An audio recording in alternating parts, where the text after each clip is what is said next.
freghi sorridendo se ti urlano addosso e con la felicità che li lasci più di sasso.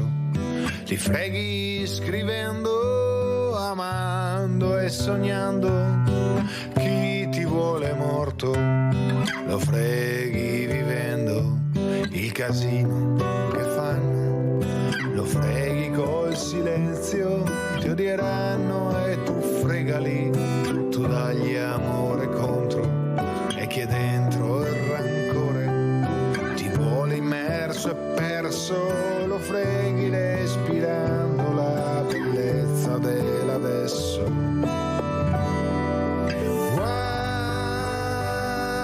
su in alto verso il cielo, contro ogni volare basso.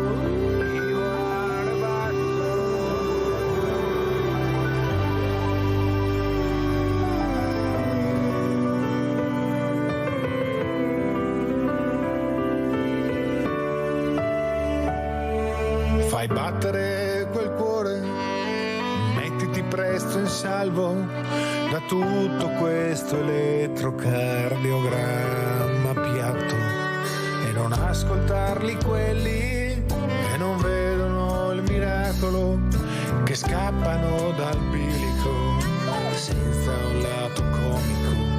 Per loro tutto ha un prezzo, pure troppo modico, e gli occhi tuoi non parlano e il cuore è solo un muscolo. Cerca il caldo e il freddo, non cercare il tiepido, e se davvero hai un sogno corri, vai a prenderlo, che forse della vita non sono molto pratico, ma una cosa l'ho capita, che basta sempre un attimo, che forse della vita non sono molto pratico, ma una cosa l'ho capita, che basta sempre un attimo, che basta sempre un attimo.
Io proprio pensavo in questi giorni a quello che sta accadendo con le fragilità, a questa signora diversamente giovane che si è suicidata perché non riusciva più a stare sola, la solitudine che sta uccidendo non solo i nostri giovani ma anche i diversamente giovani, e c'è qualcuno che sta guardando da un'altra parte. Soprattutto sentivo due nomi in tutta Italia che organizzano, che fanno, che aiutano. e tutto il resto è noia. Eppure, quante sono le associazioni di volontariato che aiutano, che tutti i giorni sono in prima linea, che cercano di portare sollievo? Però poco si vede, poco si sente, poco vengono premiati, a mio avviso. E allora io mi sento in dovere sempre di invitarli, di dire a loro grazie per tutto quello che fanno tutti i giorni, nel silenzio che qualcuno invece dovrebbe far emergere, perché sono loro che veramente salvano queste persone, li accompagnano per mano. E questa mattina ringrazio Bullo Stefania, presidente AVAPO Mestre, cure palliative, oncologica, assistenza a pazienti. Veramente grazie Stefania di essere qui. Scusami per questa apertura, ma quando ci vuole, perché sembra che in Italia ce ne siano solo 2 di grandissime e tutto il resto è noia. Invece lo dico che non può funzionare così, perché ci sono anche gli altri che fanno e che fanno anche molto di più di quello che magari si potrebbe fare, perché veramente ci mettono l'anima. Cosa dici Stefania? Prego. Sono d'accordo, il mondo del volontariato fortunatamente in Italia è ancora presente. È presente e riesce a garantire quella vicinanza e a dissolvere quelle nubi che derivano appunto dalla solitudine, dal senso di abbandono che spesso le persone provano. Noi cerchiamo di fare il possibile, ci siamo, eroghiamo dei servizi che vanno a supporto di chi a causa nello specifico della malattia oncologica si sente più solo perché ha paura di essere lasciato da solo. In realtà noi cerchiamo invece di rispondere, di dire guarda che nessuno ti abbandona, per quello che possiamo fare noi ci siamo nel darti l'aiuto attraverso i servizi per cui AVAPO è conosciuta, che secondo me anche questi rientrano a pieno titolo nelle cure palliative. Cure palliative per me non sono solo le cure mediche, ma anche tutto quell'aspetto sociale, psicologico, di supporto umano che un'organizzazione come AVAPO garantisce. Perché poter dire a una persona ti trovi di fronte ad una diagnosi e anche ad una condizione di malato, sai che puoi telefonare, puoi mandare una mail e certamente qualcuno ti risponderà.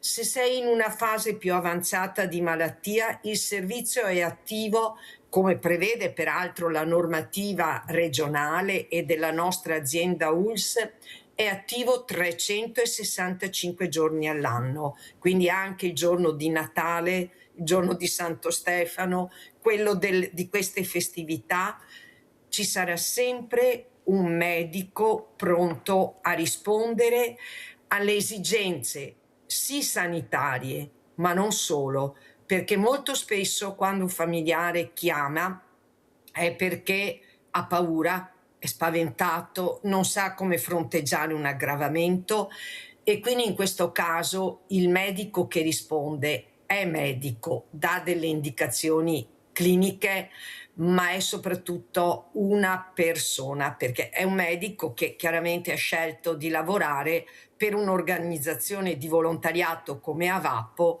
e quindi chiaramente ne sposa la mission, che è quella di guardare in primis alla persona, sia essa malata, sia esso familiare, perché è risaputo ormai come la malattia oncologica vada a incidere fortemente su tutta la vita della famiglia e quindi è necessario dare una risposta al malato e a chi lo assiste, a chi gli vive accanto.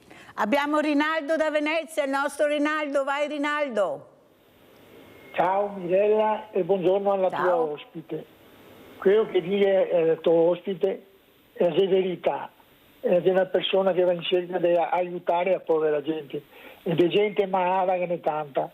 Purtroppo di sabato a vigilia, Gosette io, mio fratello Gemelo, sono andati a Venezia a vedere, piova, vento, una roba che sono veneziana, non ho mai visto una giornata, compagna di Venere, Giova, e dico pensare, a parte mio fratello poi, pensavo alla povera gente che non sa dove andare a dormire, pensa finché aspettavo che arrivasse, perché non cammino su in carrozzella e sono andato in rapportare, va bene.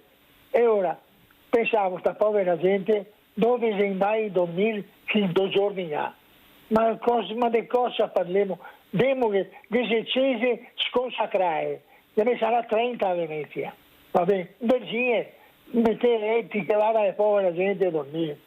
Ma dopo, come vimmo che dicevamo il Signore, ora che mi hanno fatto questo, questo e questo, allora no, ha mandato in inferno, mandate a terra, buttate sulla terra da nuovo. Ma le cose siamo le robe, Mirella, io ho 82 anni, ogni anno della Natale sento le stesse robe, tutti siamo buoni, tutti vediamo il featita e il panettone, un poco di pan, qualcosa, ma adesso che si finito le feste, sta povera gente che vive per le strade, la gente che è sola, mica una famiglia, in mestaggino, li porta dappertutto, ma chi che non ha nessuno, non so, con chi parla, un conforto, l'amico non mi muovo, se io, domani amici trevisani, va bene, ma mi ha fatto un regalo, se io vengo a me, se io sanata, quello di motori, alle 9 della mattina, perché dopo avevano a farmi, a qui mi ha fatto un regalo, ma perché siamo amici da 50 anni, ma a vederli, è come che mi avesse, non so, fatto un regalo. E ora, è a parola della persona, anche il poveretto compagno, uno livello, è meglio della puntura delle vitamine, perché ti te senti considerato, ti te senti attaccato a qualcuno, ma se ti è solo uno che si copa, io ho un amico, un architetto che si copa, per via di sua moglie della malata, e dopo si salvarà, va bene. E quello era solo, ma perché voleva stare solo, era anche malato, non ci sta Dio. Voglio dire che bisogna preoccuparsi di chi che sta male, non di quelli che sta bene. Grazie caro Rinaldo, grazie per le parole, un abbraccio anche per la perdita del fratello da tutta Sveglia Veneti. Ecco, veramente grazie Rinaldo per quello che hai detto. Il problema è che siamo molto chiusi, non eravamo così una volta. Ecco, purtroppo che regna sovrana è la paura di star male, la paura di avvicinare il diverso, la paura di uscire di casa. Ecco, perché qualcuno ha incendiato questa paura ed è diventata un grande falò.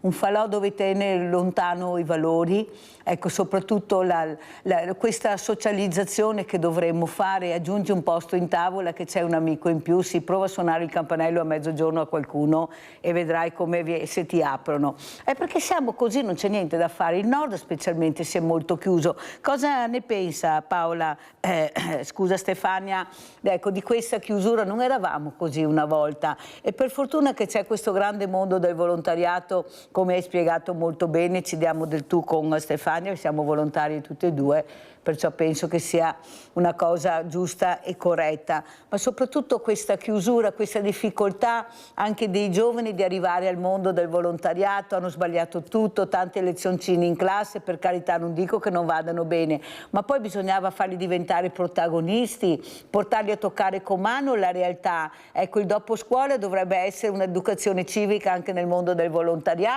con il mondo del volontariato. Cosa ne pensi Stefania?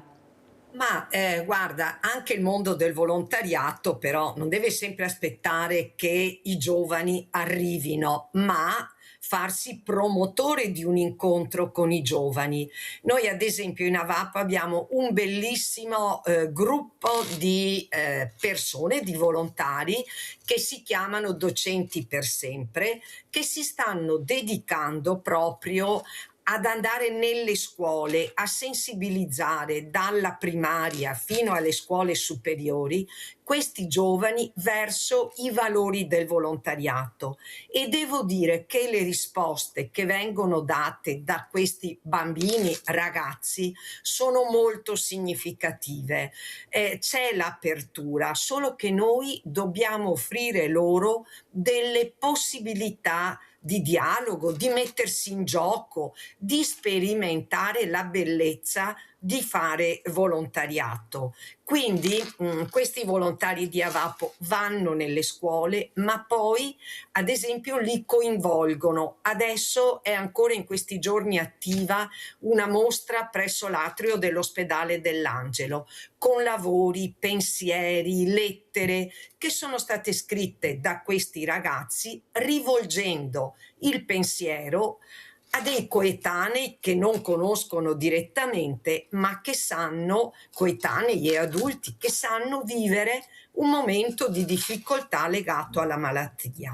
Anche questo è un modo di sperimentare. Noi lo scorso anno scolastico, e anche questo in corso, ne accogliamo per fare anche, per quello che è loro possibile, esperienza diretta di cosa vuol dire fare volontari. Ad esempio, li abbiamo coinvolti nel conoscere i volontari preposti ai vari servizi, nel fare qualche uscita con loro, nel consegnare ad esempio a domicilio dei piccoli pensieri realizzati da volontari in occasione del Natale, della Pasqua, della consegna del boccolo. Sono piccole cose che però fanno la differenza, perché da una parte alle famiglie che vivono situazioni di difficoltà viene passato il messaggio che anche i più giovani possono dare qualcosa e si impegnano nel farlo.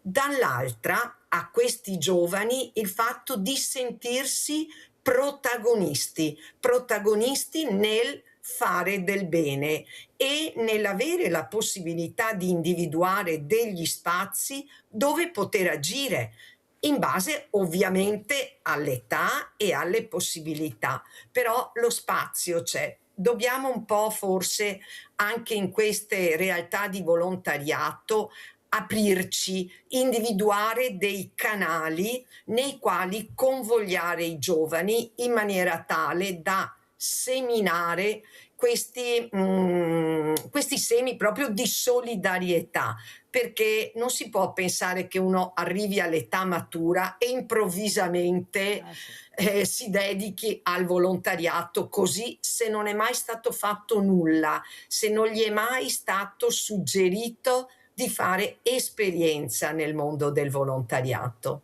Quindi hai fatto bene, Stefania, perché sono d'accordo con te. All'interno delle varie realtà, no? E promuoviamo questo coinvolgimento. Però il problema è anche la scuola. Allora, trovare intanto dirigenti che quando presenti dei progetti, invece di guardare più la burocrazia per farti capire, beh, ti metto davanti questa, così intanto prendo tempo, poi magari non ti rispondo più. Di capire di avere una certa sensibilità, perché quel del mondo del volontariato che si avvicina a questi dirigenti vuol dire che ha qualcosa da dare, vuole intrigare questi ragazzi, ma capisci bene, Stefania, che io non devo essere fortunato a trovare il dirigente che capisce l'importanza del progetto che presento, perché basta un'occhiata, non è, oppure due parole assieme che riesce a capire se il progetto può essere interessante o meno, ma penso che quando si presentano questi progetti tutti devono essere e sono interessanti. Il problema è che la scuola si deve impegnare di più, deve capire che forse l'educazione civica non va fatta solo all'interno ma anche all'esterno, accompagnare questi ragazzi, ecco i canali famosi che dicevi, ecco, per toccare con mano quello è il mondo del volontariato. Ma ti rendi conto che io sono andata su una scuola, ecco, non elementare e neppure medie più alte, non sapevo neanche cos'erano i CEOD, ero rappresentante dei ragazzi, non sapevano cos'erano i CEOD, ma quello che mi ha colpito di più è che neppure i due professori non lo sapevano. non sapevano. Ecco, è come hai detto tu, se non si inizia da bambini a insegnare, a coltivare, poi diventa una passione il mondo del volontariato, è una passione poi che ti gratifica, che ti dà molto, ma bisogna iniziare. E io non devo essere fortunato ad avere quell'insegnante o quel dirigente, io devo avere quello che mi aspetta di diritto, imparare, essere protagonista, essere coinvolto. Il bambino da piccolo inizia a chiedere perché, perché vuole essere protagonista, vuole capire. Possibile che questi tutti perché non riusciamo a capire che è la voglia della sua conoscenza della vita e del mondo della vita? Andiamo a vedere questa serata di solidarietà di Avapo per capire quante cose fanno. Andiamo a vedere.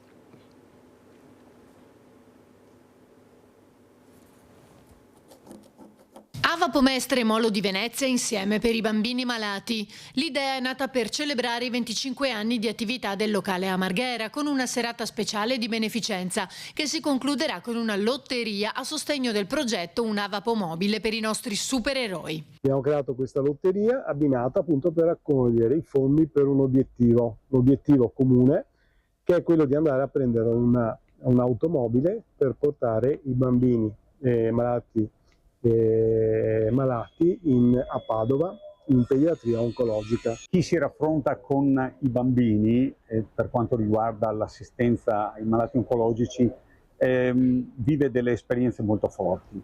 Ecco, i bambini hanno una reazione alla malattia che è impensabile per noi adulti. Ecco, noi con questo servizio di accompagnamento verso gli ospedali diamo un servizio importante, perché vuol dire stare vicino ai genitori ovviamente, ma anche stare vicino ai bambini in un modo diverso per poterli accompagnare così in maniera, diciamo, con una certa serenità. L'estrazione avverrà durante l'evento che si terrà mercoledì 18 settembre. Chiunque voglia partecipare può trovare le informazioni utili nel sito di Avapo Mestre. Allora, questo era un servizio dell'anno scorso, Stefania, ma per capire quanto importante è creare degli obiettivi per aiutare l'associazione, che poi aiuterà le fragilità, quelle che veramente hanno bisogno di questa mano che li accompagni, o sbaglio? Perché io penso, Stefania, che quello che ti dà il volontario, che ti accompagna, che ti prende per mano, neppure un familiare riesce a dartelo, perché tu col volontario ti apri, non hai timore, ecco, forse sei più inibito con lui che non col familiare, perché hai paura di fargli del male, hai paura della reazione che ha, questi pianti terribili. Io difficilmente vedo volontari piangere, anzi li vedo fermi, che guardano negli occhi, che accarezzano, che accompagnano, fa parte del nostro DNA, non c'è niente da fare, è così, perché riusciamo a capire che dobbiamo dare la forza, non dobbiamo essere pietosi, dobbiamo cercare di creare nella speranza, la speranza di riuscire a passare quei momenti drammatici. O sbaglio, Stefania? Prego. Certamente, guarda, pensa che solo quest'anno in corso stiamo chiudendo un po' anche le attività, bisogna anche fare i conti con i numeri, vedere quante persone a quante persone abbiamo rivolto i nostri servizi, e con il servizio di accompagnamento verso le strutture ospedaliere abbiamo teso la mano a più di 130 persone tra adulti e bambini. E chiaramente per fare questo dobbiamo contare da un lato su volontari che siano disponibili a effettuare questo servizio e dall'altro su mezzi per poter accompagnare queste persone. Devo dire che noi abbiamo da anni delle risposte positive in entrambi i sensi. Da un lato ogni anno promuoviamo un corso di formazione per nuovi volontari e ci prendiamo cura anche dei volontari che sono in attività. Perché è vero quello che dici, il volontario deve infondere coraggio, deve donare un sorriso, però anche i volontari sono persone, e quando tu vedi che la cura non sta facendo l'effetto sperato, che la persona ha una sintomatologia che denota un aggravamento, anche il volontario quando finisce il suo servizio si porta un peso nel cuore, e quindi Avapo garantisce anche a queste persone un percorso di supervisione, di tutela emotiva, quindi uno spazio dove poter esternare realmente le emozioni provate, perché, ripeto, davanti al malato devi fronteggiare la situazione, infondere appunto coraggio, forza per andare avanti, però poi queste emozioni ti rimangono dentro. Non parliamo anche. poi quando si tratta di bambini. Dall'altro abbiamo avuto anche un'ottima risposta da parte del mondo imprenditoriale, che ha organizzato serate come quella dello scorso anno, come l'associazione Ciani Forever, che ormai da anni ha sposato la nostra causa e ci sostiene con delle raccolte fondi importanti. Quindi devo dire che la risposta c'è dal mondo della scuola, c'è dal mondo dell'imprenditoria, c'è da parte del cittadino comune. Quindi io sono convinta che se tu operi all'interno della società civile, cercando di leggere i bisogni che cambiano nel tempo, perché questo è importante. È inutile dire io mi sono strutturata con questi servizi, d'accordo, però stiamo attenti a che cosa sta cambiando, quali sono le nuove esigenze. Noi ad esempio quest'anno con la lotteria, tu hai mandato il video della lotteria dello scorso anno, anche quest'anno c'è stata una lotteria con un'ottima risposta e quest'anno la raccolta è stata finalizzata a un nuovo progetto che si chiama Casa a Vapo. Perché?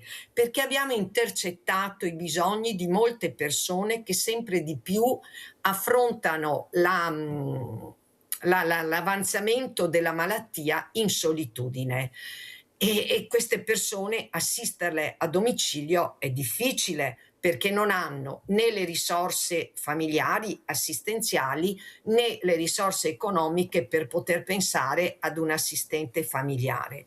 E quindi abbiamo lanciato questo nuovo progetto, cioè l'idea è quella di realizzare degli alloggi protetti come se fossero una casa, dove poter avere e godere della riservatezza della casa, ricevendo le cure necessarie, ma anche poter avere dei momenti di convivialità, perché la persona è fatta di relazioni, di desiderio di incontro con altre persone e quindi stiamo raccogliendo fondi per questo progetto che contiamo di realizzare nell'arco di 2-3 anni. Quindi complimenti Stefania, complimenti.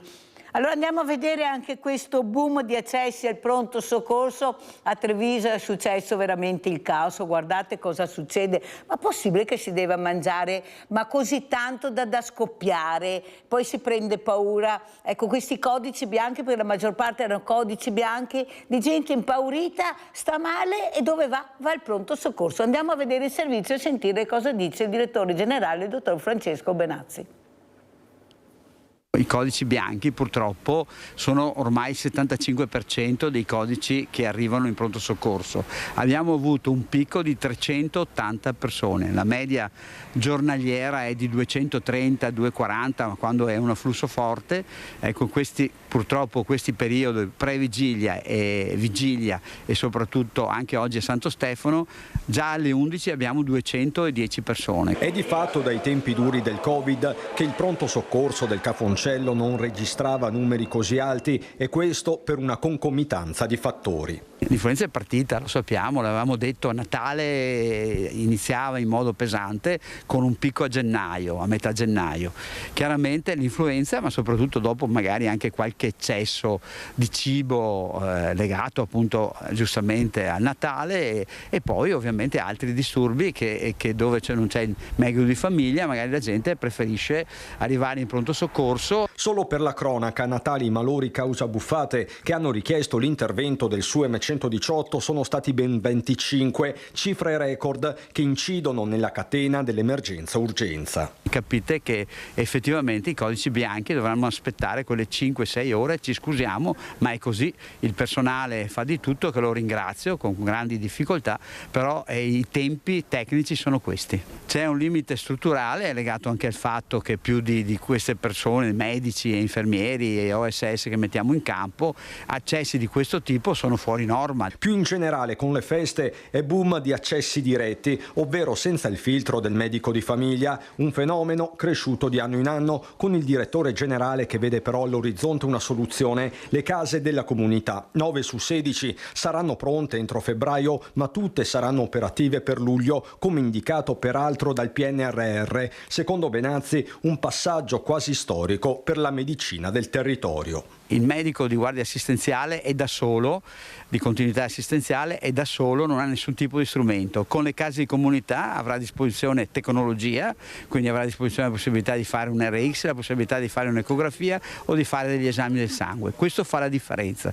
Teniamo duro, lo dico a tutti i cittadini, a fine giugno avremo le case di comunità e soprattutto avremo la possibilità di dare ai giovani medici, se sono giovani medici, la continuità assistenziale, la possibilità di utilizzare tecnologie, e questo fa un discrimine vero.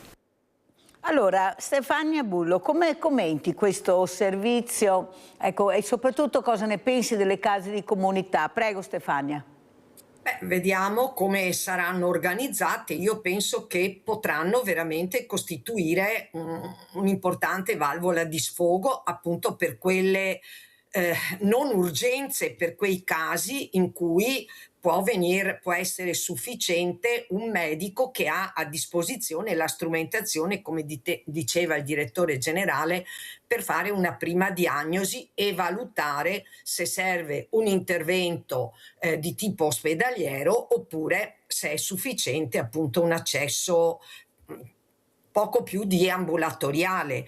Quindi io conto su queste case della comunità.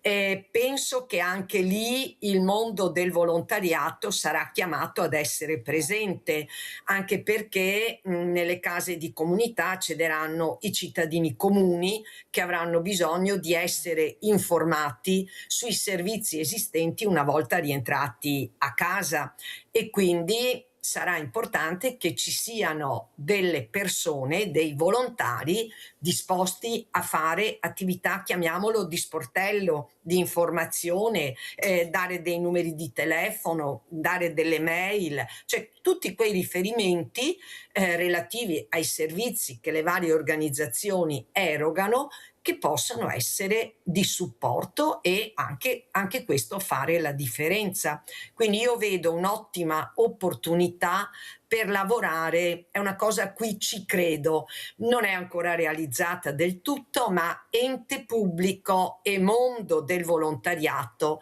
lavorare insieme per il bene dei cittadini. Stefania, è vero quello che dici, però si parla di giugno e io penso che anche la Regione Veneto, adesso ci sarà il nuovo presidente, la nuova giunta, i nuovi assessorati, dovrà riorganizzarsi, e ti spiego perché. Perché io è un pezzo che dico che, siccome siamo iscritti tutti in regione, quasi tutti, ecco, dobbiamo sapere chi fa cosa, perché se tutti facciamo tutto, alla fine non andiamo da nessuna parte. Allora, chi ha i mezzi per portare queste persone a fare le visite, chi ha i banchi solidali per fare la spesa, chi può portare altre realtà ad altre istituzioni e associazioni. Ecco, sapere, perché i medici di famiglia, ti dico perché li ho invitati, anche i responsabili di medici di famiglia, non hanno l'elenco delle associazioni di volontariato, dove possono chiamare in base all'urgenza che hanno del paziente. E questo è molto grave, perché è il primo approccio. Poi le farmacie, anche qui dovremmo avere degli elenchi dove questo farmacista all'assistenza signora, perché ormai è diventato un punto di riferimento la farmacia, visto come gira col medico di famiglia che ancora ne mancano. E invece questo non si fa. Penso che la Regione, visto che siamo iscritti e che paghiamo anche per fare i volontari, almeno questo ce lo deve, fare un elenco, darlo ai medici di famiglia, alle farmacie, anche nei supermercati trovare del cartaceo dove queste persone in caso di necessità possono avere questi numeri, perché non li hanno. Non li hanno, Stefania. Chiamano Sveglia Veneti, mi chiamano per dire a chi mi devo rivolgere per questo. Vuol dire che il sistema non regge, non lega, siamo in tanti ma troppo divisi, ognuno fa il suo, non riusciamo a fare squadra. La Regione deve fare squadra col mondo del volontariato, non scegliere i più bravi, i più belli, i più buoni, ma vedere di cosa ha bisogno il Paese con il mondo del volontariato. Prego Stefania. Sì, concordo. Guarda, esiste la possibilità di creare delle guide ai servizi con dei riferimenti di base. Se lo farà la Regione, molto bene, sono d'accordo con te che le farmacie, ad esempio, gli studi medici che sono sul territorio e che sono raggiungibili sono dei punti importanti. Anche tu dicevi supermercati, certo, ben venga, e speriamo allora che questi nuove persone, nuovi rappresentanti regionali che sono di nuova nomina possano accogliere questo suggerimento, perché sono concorde con te sul fatto che più si informa meglio è, e si evitano tante dispersioni di energie e anche si limita questo senso di isolamento che spesso è dovuto alla disinformazione, al non saper dove reperire informazioni. Infatti la prevenzione va fatta con l'informazione. Io prevengo informandoti di quello che c'è nel territorio in base all'esigenza che hai. Ma possibile che lo devo dire io, Stefania, e paghiamo persone che dovrebbero fare questo? No, perché bisogna anche dire la verità, perché delle volte la polemica, se è costruttiva, io la condivido, la cavalco in pieno, perché bisogna andare avanti. Guardate che abbiamo avuto dei numeri di suicidi tra giovani e meno giovani che fanno rabbrividire, e potevamo intervenire, ma se nessuno ci chiama e se nessuno ci dice che c'è quel malessere, ecco, che c'è quella possibilità anche di aiutare, se non conosciamo nome, cognome, indirizzo, come facciamo ad arrivare? Ecco, io ho chiesto anche ai sindaci, lo chiederò anche al prossimo, dovevo avere anche Paola Carniello, il sindaco di Follina, ma purtroppo l'influenza questa mattina ha dato forfait. Ecco, di essere anche loro i promotori di questo tramite i servizi sociali. Non è possibile che i servizi sociali chiudano, Stefania, il venerdì alle 13, ma non è possibile. Fatevi aiutare dal mondo del volontariato, ma se nessuno ci chiama, oppure fanno convegni dove invitano chissà chi e chissà come, non andiamo da nessuna parte, Stefania, ho il coraggio di dirlo. Abbiamo dei numeri che fanno impressione. Qui la politica si deve dare una mossa, la politica anche locale, non guardare chi è più simpatico o meno simpatico, ma guardare quello che ha seminato nel territorio. Cosa ne pensi, Stefania? Sì, certo, ma io devo dire, io non posso lamentarmi delle risposte che ho trovato da parte delle amministrazioni locali, proprio perché si sono basate su quello che hai appena detto, sull'operato, che non è un operato a parole, ma un operato sostenuto dai fatti. E come a Vapo, che io rappresento, ci sono altre realtà sul territorio che lavorano seriamente e che trovano delle persone negli amministratori disposti a collaborare. Quindi... Ma sai, Stefania, che ho avuto persone da Mestre che non sapevano neppure a chi rivolgersi per trovare il mondo del volontariato, avevano bisogno di aiuto, non avevano nessun numero. Sto parlando di Mestre della tua città, ma lo sai che mi chiamano, io devo andare a dire guarda che devi, perché non sanno dove rivolgersi. Questa è l'informazione invece che deve arrivare. Abbiamo Belluno in linea, Renato mi sembra. Renato? Sì, buongiorno. Buongiorno. Dovrei parlare con la signora vestita in rosso. Sono io, Mirella, sono io, Renato, dimmi. No, visto che sta parlando con una signora là, in televisione. Vai. Allora io mi sono chiesto, dopo anni di volontariato, facevo il volontario, ho fatto volontario, sono stato governatore delle Misericordie di Longarone con il servizio ambulanza. Ho fatto tutti i corsi tramite il 118, il SUEM, e con l'autorizzazione di usare il defibrillatore, e chi non passava l'esame ogni 2 anni era valevole questo tesserino e praticamente non potevo usarlo, e essendo sempre solo in 2 a fare il servizio, e una se non era autorizzata a fare la defibrillazione col defibrillatore AirStar, praticamente uno doveva fare altre manovre come sufflazione col pallone di ambu, e io, se ero là di servizio, ero autorizzato a usare il defibrillatore. Abbiamo fatto molti interventi in 9 anni, e dopodiché dopo il 2009, nel 2012 hanno chiuso perché siamo arrivati al punto di operare solo io e mia moglie 24 ore su 24, con l'autorizzazione dell'azienda di uscire in caso di bisogno di emergenza, e che veniva inviato un fax dal SUEM alla nostra ditta, specificando l'urgenza della chiamata che ci avevano fatto per emergenza, uscire con l'ambulanza. Avevamo 5 minuti di tempo per andare a prendere l'ambulanza dal posto di lavoro nella zona industriale fino a Longarone, prendere l'ambulanza e dare via al 118 per andare a soccorrere le persone che sono state indicate praticamente.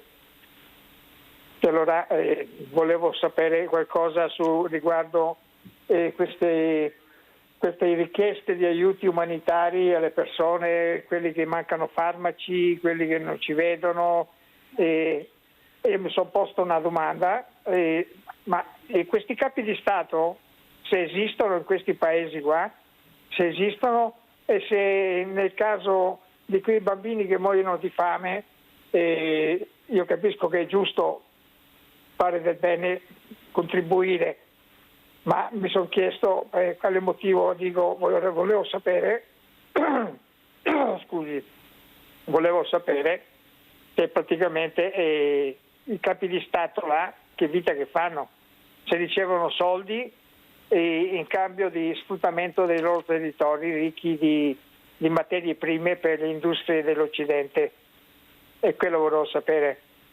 Renato, penso che ti sei fatto la domanda e ti hai dato anche la risposta, molto semplice e molto chiara, perché è quello che hai detto la risposta. Ecco, non sono gli interessi delle popolazioni, ma sono i propri interessi dei grandi della terra. Basta vedere come si comportano. Pubblicità.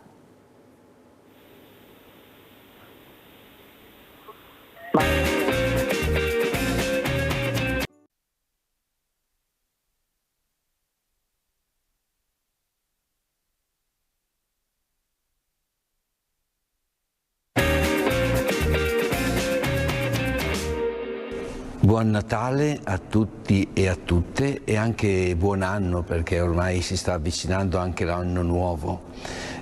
Quest'anno sono stato colpito dalla prima domenica di Avvento, quando siamo stati invitati a vegliare, cioè a restare svegli. L'immagine era quella della notte, per cui la sentinella deve saper vegliare e appunto stare sveglia. Però questa immagine della notte mi sembra che ci riporti alle notti che noi stiamo vivendo, notti che riguardano il nostro vivere, il nostro mondo, la nostra persona stessa, notti che potremmo dire esistenziali. Ecco, dentro queste notti è importante rimanere svegli, perché sono momenti che possiamo vivere con pesantezza, ma che devono essere illuminati. Allora, dentro queste notti, l'immagine alla quale ricorriamo spesso del Natale come momento nel quale si vede la luce, brilla la luce, mi sembra che sia un richiamo molto importante. Il restare svegli significa il non subire, il non cadere durante la notte, cioè durante le nostre fatiche, perché abbiamo una luce che ci guida. Questa luce per noi è il Signore Gesù, e il fatto che oggi celebriamo il Natale vuol dire che questa luce è con noi. Noi viviamo illuminati da questa ispirazione, da questa fede che ci permette di guardare oltre la notte, di avere speranza, nella nostra esistenza e anche nella possibilità di realizzare quei disegni di bene che abbiamo nel cuore, quei desideri di giustizia, di pace, che sono citati spesso in questo tempo, ma per i quali noi stessi personalmente ci dobbiamo dedicare e nei quali noi dobbiamo credere.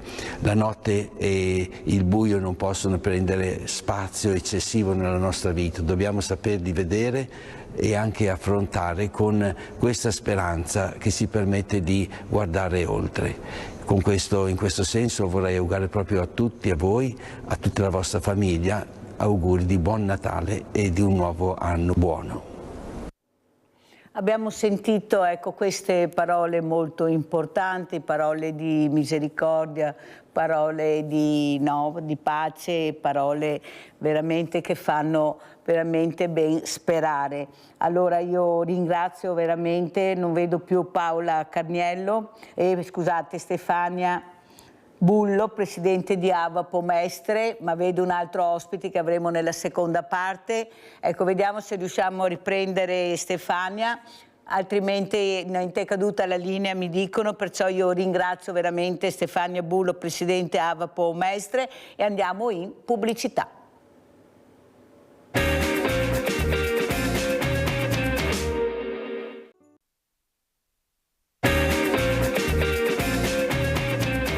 Ringrazio veramente Umberto Folena, scrittore, giornalista, parleremo di tante cose, però con Folena vorrei far vedere questo servizio che mi è rimasto veramente nel cuore, Folena, parole veramente importanti che ha detto questo professore, il professor Giovanni Calò, sulla violenza dei giovani. Andiamo a sentire il professor Calò e poi sentiamo cosa ne pensa Umberto Folena.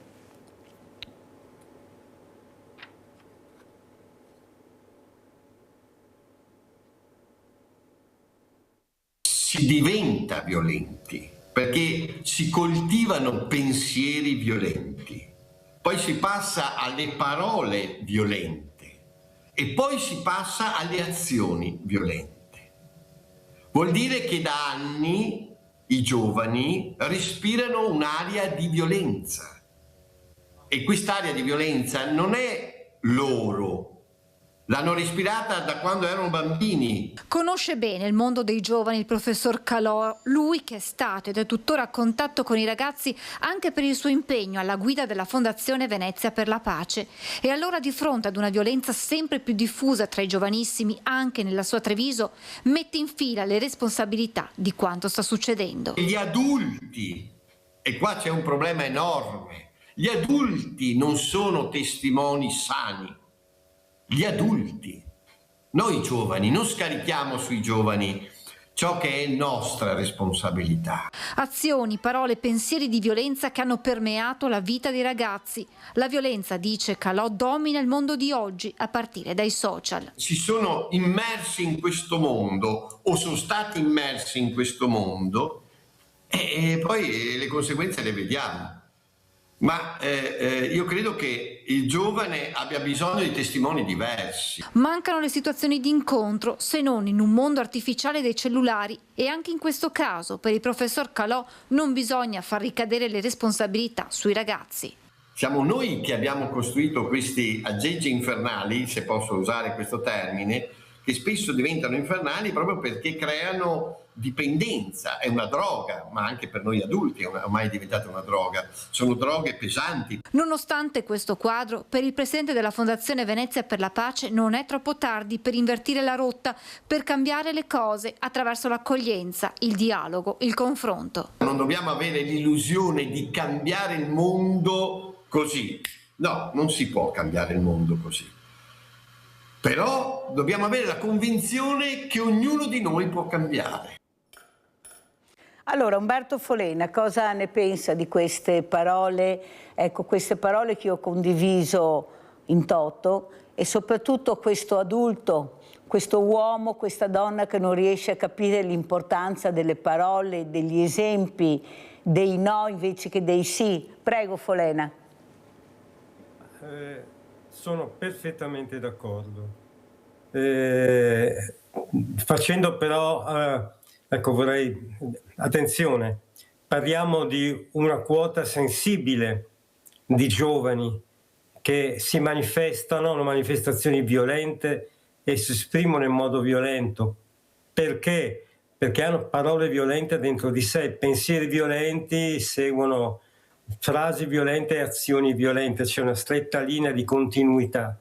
Però attenzione che sono molti, sono troppi, ma non sono tutti giovani. Esatto. Ecco, questa è una tendenza nostra italiana a categoricizzare i genitori, i giovani, i ciclisti, gli automobilisti, i pedoni, cioè creare le categorie, i politici e gli avvocati e i giornalisti, tutti quanti. Ecco, ragionare per categorie vuol dire non metterci nelle condizioni di non capire nulla. Allora, sono molti giovani, non posso non preoccupare, ma appunto, come diceva Calò, attenzione che è tardi preoccuparsi se non ce ne siamo occupati prima. E comunque questi giovani, questi ragazzi che si comportano così, hanno una famiglia, hanno dei genitori e respirano in casa le cose che sentono e che vedono. Guarda, se vedono che hanno dei genitori che non amano il lavoro che fanno, tornano a casa, non fanno altro che lamentarsi con rabbia, con livore contro questo lavoro che faccio schifoso, contro i miei colleghi, contro i miei datori di lavoro. Tornano a casa e si lamentano di questo e quell'altro, che tutti sono ladri, che tutti sono e parlano male, stanno sempre attaccati al telefonino. Anche a tavola hanno il telefonino sul tavolo. Poi cosa pretendiamo? Che i giovani diventino virtuosi, parlino bene, che sappiano distinguere il bene dal male, si comportano di conseguenza, perché poi alla fine sono sempre figli di qualcuno. La via d'uscita, ha detto bene il professore, non si schioccano le dita e non si risolvono le situazioni. Certamente ci sono alcune cose che probabilmente vanno recuperate, anche se non è facile. Ad esempio l'associazionismo, i gruppi dei pari con degli educatori, anche adulti o comunque giovani adulti che stavano insieme ai giovani, li riunivano, li radunavano per attività sportive, attività culturali, per fare musica, fare teatro, semplicemente discutere, guardare un film e parlarne insieme. Erano tutti strumenti che abbiamo un po' troppo sbrigativamente abbandonato. Qualcuno rimpiange gli oratori di una volta quando c'era un prete giovane, perché c'erano tanti preti che si occupava dei giovani. Non ci sono più i preti giovani che si occupano dei giovani. Allora forse è caso di trovare altri giovani che non sono preti, saranno laici, sono educatori che danno del tempo per i giovani. Oso dire addirittura, qui però metto i piedi in un terreno che non è il mio, ficco il naso nelle cose della Chiesa Cattolica, probabilmente, ma è una cosa da verificare, magari un'idea balzana, un'idea irrealizzabile, anche dei giovani che diano del tempo, diano 1, 2, 3 anni della loro vita all'educazione dei giovani, formati, preparati, proprio magari andando dal professor Calò a parlare con lui, a seguire le sue lezioni e rapportandosi costantemente con lui, ma un esercito di ragazzi fra i 18 e i 25 anni, prima degli studi universitari, dopo gli studi universitari, che vengano ingaggiati, pagati, perché si può chiedere volontariato per qualche ora alla settimana, ma non a tempo pieno. Io credo che dovremmo, davvero vogliamo bene ai giovani, dobbiamo dedicare ai giovani energie, ed energie vuol dire tempo di persone preparate e appassionate, ma anche energie economiche. Allora Folena, sono perfettamente d'accordo, è tanto che lo dico. Io cerco invece con la mia trasmissione di invitare quei tanti giovani bravi che abbiamo, quei giovani che si mettono in prima linea, che cercano di aiutare, che hanno trovato un equilibrio anche col mondo dei diversamente abili, col mondo della disabilità. Ma il problema è che non si vedono questi ragazzi bravi e non possiamo far vedere i bravi, dobbiamo puntare su quelli non bravi e far vedere che tutti i giovani sono così, che sono violenti, arrabbiati, che non hanno voglia di far niente. Poi andiamo nei bar d'estate, d'inverno, nelle trattorie, vediamo loro che lavorano per pagarsi gli studi. Perché Mirella, Mirella, mi permette di fare un po' di polemica? Certo. La polemica pare che sia sempre negativa. Effettivamente la polemica in genere non costruisce, distrugge più che altro, ma purtroppo io sono al 50% livonese, quindi mi viene spontaneo. Vorrei raccontarti un episodio, riguarda proprio noi giornalisti, noi media, un episodio che mi è capitato più di 20 anni fa, quando il mio giornale Avvenire mi mandò al funerale dei genitori di Erika Denardo, la mamma e il fratellino. Vi ricordate il delitto di Novi Ligure? Se ne è parlato tantissimo. Fu per alcuni giorni in prima pagina, cosa agghiacciante. Tra l'altro il funerale avvenne la mattina, quando la sera prima, la notte, si seppe chi erano i colpevoli e gli assassini. Quindi il senso dell'orrore era evidente. Fuori dalla chiesa, che era piccolina, sul piazzale, in mezzo a questa nebbiolina, era inverno, c'erano tutti gli studenti delle scuole superiori di Novi Ligure. Era un ottimo spaccato della gioventù italiana, ma non di oggi, di 24 o di 23 anni fa. Oggi sono sposate, hanno fatto figli, magari i giovani di cui parliamo sono figli di quei giovani là. Ebbene, che cosa succedeva? E li ho visti io. Quindi sono polemico, me ne assumo la responsabilità, e anche qua non è che tutti i giornalisti televisivi di Rai e Mediaset siano così, non tutti, ma in buona parte sì, perché cercano l'audience, devono stupire, quindi puntano a televisione. I giornali sono come uno spot. Lo spot è quel fascio luminoso che illumina solo una parte del palcoscenico teatro. Noi vediamo solo la parte illuminata dallo spot, tutto il resto rimane nero, rimane sconosciuto. L'errore che possiamo fare noi è di credere che la realtà, tutta la realtà, sia quella illuminata dallo spot. Invece lo spot illumina la realtà più appetibile, quella più che suscita il senso dello stupore e, ahimè, dell'orrore. Ebbene, le nostre colleghe di Rai Mediaset, era un fenomeno curiosissimo, col cameraman puntavano scientificamente su quei ragazzi, e in una classe di 25 giovani ce ne sono 1 o 2 con la cresta di capelli colorati, con l'occhio bollito perché si sono già fatti 2 canne, 1 su 25, 2 su 25, ci sono. Puntavano loro, gli andavano addosso con la telecamera, gli facevano delle domande pretendendo delle risposte intelligenti. Veniva fuori una galleria dell'orrore formidabile. Poi a pranzo col mio collega vedevamo i TG di Mediaset e di Rai che mandavano in onda questi servizi sui giovani di oggi e mostravano solo questi giovani, scelti accuratamente in modo da inchiodare il pubblico abbacinato di fronte a questa galleria di personaggi da zoo, da circo. Quella non è la realtà, è una realtà particolare, selezionata. Ora, non è che quei giovani non esistessero, esistono, ci sono, erano tanti allora e ci si preoccupava 24-25 anni fa, adesso ancora sempre di più. Per la verità, dei giovani che deviano, che non sono violenti, che non sono obbedienti e così via, ci si lamentava già ai tempi di Platone che denunciava: i giovani di oggi non obbediscono più ai genitori, non sono studiosi, chissà dove andremo a finire. Quindi è una cosa che va avanti da 2-3 mila anni. Ci sono le tavolette dei Sumeri che parlano della questa gioventù inaffidabile. Questo non vuol dire che la situazione di oggi non sia preoccupante, anzi è molto più preoccupante di un tempo, e il telefonino e i media sono dei moltiplicatori di comunicazione e di linguaggio violento. Adesso la violenza vista e quindi imitabile è più facilmente accessibile tramite i mezzi di comunicazione. Anche il linguaggio violento, le minacce, un conto diceva delle frasi violente assurde nella piazzetta, al bar, fuori dalla scuola, lo ascoltavano in 10, 5. Adesso le pubblica su social media e vede che ha 100, 200, 400 follower e questo qua si monta la testa e quindi dice: bene, insisto, anzi accresco la dose perché vuol dire che così vado bene, ho visibilità.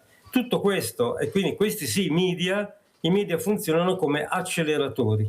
Potrebbero anche essere degli acceleratori di bene, oltre che di male, se soltanto gli operatori dei media cominciassero a moltiplicare anche i messaggi, la comunicazione, gli spettacoli, tutto ciò che raggiunge i giovani di qualità virtuosa, ma raccolgo pochi consensi, ho pochi ascolti. Ma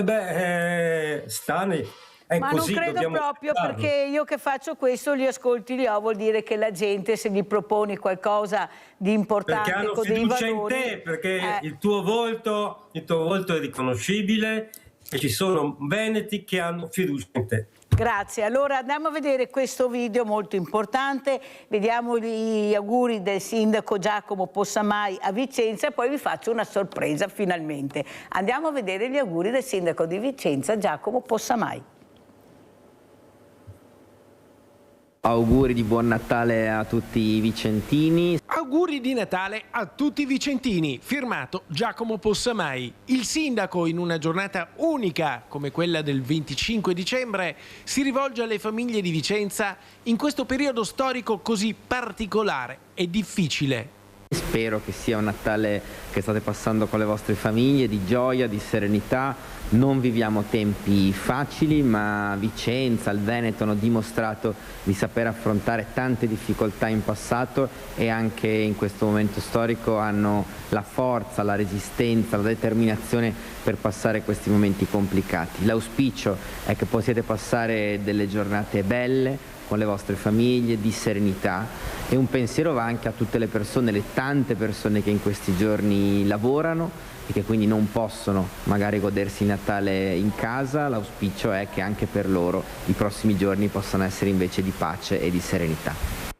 E abbiamo questa mattina il sindaco di Vicenza Giacomo Possamai. Buongiorno sindaco, finalmente arrivo prima dal Papa che da sto sindaco. Grazie veramente Possamai di essere qui, perché è molto importante la voce di un sindaco giovane che sta cercando anche lui di capire cosa sta succedendo nel territorio, questo ex ricco nord-est fatto invece di famiglie povere, di persone che lavorano e che non riescono ad arrivare alla fine del mese. Avete visto gli aumenti, gli operai sono quelli che riceveranno meno di tutti, c'è una roba grande veramente. Allora sindaco, cosa ci racconta e grazie di essere qui, prego. Buongiorno Mirella, buongiorno ai tuoi telespettatori, grazie dell'invito, dell'occasione. Tanto buone feste, buon Natale a te, a tutta la tua squadra, a tutti i tuoi telespettatori. Sono giorni, spero, di pace, di serenità, di relax per tante persone, tante famiglie. Ovviamente il primo pensiero però va a chi in questi giorni lavora. Ci sono tanti lavoratori che anche nei giorni di festa sono a nostro servizio e garantiscono i servizi essenziali, dai luoghi della salute a chi fa per esempio il trasporto pubblico locale, quindi insomma un pensiero va a loro, e poi ai tanti che invece, come ricordavi tu, anche in questo Natale, anche in questo momento sono in crisi, in difficoltà, e quindi anche a loro va un nostro pensiero. Allora, soprattutto i giovani, ecco, questi giovani che potrebbero aiutare i diversamente giovani, che potrebbero aiutare i diversamente agili, però non riusciamo a fare squadra, non riusciamo a unire le forze, perché una certa politica ha diviso, perché dividi e ti impera. Io penso che sia venuto invece il momento, sindaco, di unire le forze col mondo del volontariato, se ancora esiste, perché se continuano a far pagare anche il mondo del volontariato e dobbiamo girare col notaio, col commercialista e pagare per fare i volontari, non so fin quanto dureranno. Oppure vogliono cercare che rimangano quelli strutturati, quelli potenti. Io prima raccontavo di quello che ho sentito in questi giorni, che in tutta Italia ci sono 2 grandi associazioni di volontariato, tutto il resto è noia, non li senti. E io veramente ho il coraggio di dire che non va bene, perché sono tanti. Io penso che a turno dovremmo vederli tutti, queste persone silenziose anche in questo momento, che aiutano negli ospedali, nelle case, nei centri veramente di volontariato. Eppure siamo divisi. Ma perché la politica ha fatto questo, Sindaco? Lei è in politica da tanti anni. Anche nel momento della pandemia è stato il volontariato che ha tenuto in piedi il paese, gli amministratori, le famiglie. Andavamo noi nelle case rischiando anche la vita per portare i generi alimentari, le medicine, sentinelle nel territorio per vedere cosa andava e cosa non andava. Eppure ci hanno colpito a morte. Molti se ne sono andati, hanno lasciato, troppa burocrazia, troppo impegno. Stiamo parlando di un mondo di volontariato fatto specialmente da diversamente giovani, che non sono tecnologici, che non hanno la fortuna o la sfortuna di far parte di cerchi magici, perciò non hanno supporti, e li abbiamo persi. Adesso li facciamo fare gli stage, sì, perché gli stage sono importanti, capite? E lo dico alla politica in generale, non a lei, che è ora veramente di guardare veramente negli occhi cosa state facendo e guardarvi allo specchio prima di uscire al mattino. Prego, Possamai. È vero, nel senso che il mondo del volontariato, soprattutto in Veneto, è fatto di tantissime piccole realtà, non soltanto di grandi realtà di quartiere, di parrocchia, di realtà cresciute e nate nei piccoli paesi, quindi è l'ossatura del volontariato della nostra regione, è un volontariato che è in difficoltà. È anche vero che è un volontariato che è stato in difficoltà ancora di più durante la pandemia e negli anni immediatamente successivi. Io vedo anche qualche buon segnale di recupero, di rinascita, perché insomma c'è tanto di buono e tanto di bello nelle nostre comunità, persone che si danno da fare. È vero che gli appesantimenti burocratici nel mondo del volontariato hanno creato grandi problemi, hanno anche rischiato di far saltare alcune associazioni e di spingerle a mollare. È vero però anche che in Veneto la forza, la voglia, il desiderio, l'amore per il prossimo è talmente forte che oggi abbiamo ancora una delle reti di volontariato più forti che ci siano nel nostro paese. D'altronde ci sono servizi interi, situazioni che senza il volontariato oggi i comuni non sarebbero neanche in grado di garantire. Il volontariato in Veneto in tanti casi addirittura ha supplito a quello che gli enti pubblici, dalla regione appunto ai comuni, non riuscivano a fare. Quindi da sindaco non posso che dire che senza una grande rete di volontariato non siamo in grado di tenere in piedi le nostre città, i nostri comuni, e quindi l'importanza di preservare e di difendere il volontariato è davvero centrale e necessaria. Lo sa, Sindaco, e per questo faccio prevenzione e parlo di questo, che il volontariato nel Veneto dal primo posto siamo al 18° posto? Ecco, e capisce bene che allora cerco di fare prevenzione, perché non facciamo come la quarta potenza mondiale che eravamo e adesso siamo, ecco, quasi gli ultimi o i penultimi della classe. Perciò io penso che dovete rimboccarvi le maniche, parlo naturalmente della politica in generale, Sindaco. Ecco, voi ne sapete qualcosa perché siete gli unici che hanno la patata bollente, siete i meno pagati e siete quelli che avete più oneri, più impegni di tutti, perché il cittadino si rivolge a voi. Sentiamo cosa ne pensa anche Folena. Umberto, cosa ne pensi di quello che abbiamo sentito, di quello che è stato detto, questo volontariato che è stato colpito a morte? Sì, siamo ancora in tanti fortunatamente, ma fatto di diversamente... Sei un po' drastica, non è colpito a morte, diciamo che c'è meno passione al volontariato, ma in generale l'Italia è meno appassionata, Io volevo stamattina, se c'è tempo, un minuto, anche due, però parlarvi di due indicatori importanti che ci dicono dove stiamo andando. L'uno, la partecipazione al voto alle regionali. Ho sempre stato intimamente convinto che la soglia del 50% di affluenza alle urne fosse una soglia critica. Al di sotto i campanelli d'allarme per la democrazia cominciano a suonare. Stiamo andando male. Attenzione che la prima volta che si votò per le regioni era nel 1970. Possamai non era neanche nato, ma i dati si ritrova, insomma. Allora alle urne nel Veneto andò il 95%. Tutti, perché se escludiamo gli anarchici, i testimoni di Geova e i moribondi, praticamente tutti andarono alle urne. Ebbene, in quanti anni sono passati? 55 anni. In 55 anni abbiamo dimezzato questa percentuale, siamo al 44%. Non è andato solo Veneto, è italiano. Vedevo ieri, dovendo scrivere un articolo per una rivista toscana, che anche in Toscana non è andata molto meglio. La Toscana ha una tradizione di partecipazione alle urne, alla vita politica molto simile a quella del Veneto, anche se di colore politico tendenzialmente diverso, e in Toscana anche lì siamo scesi sotto il 50%. Quindi se anche i toscani, che cosa succede in Italia? Qui il Censis è quell'istituto fondato da Giuseppe De Rita e presieduto per anni da De Rita, che ogni anno stila un rapporto sull'Italia, una fotografia del paese utilizzando un'infinità di indicatori economici, culturali, politici, anche psicologici, per cui ci dà una fotografia veritiera del paese. E il rapporto era stato il 59esimo, pensate, quello di 3 settimane fa. Ebbene, ci dice il rapporto del Censis che l'Italia è un paese assolutamente sfiduciato.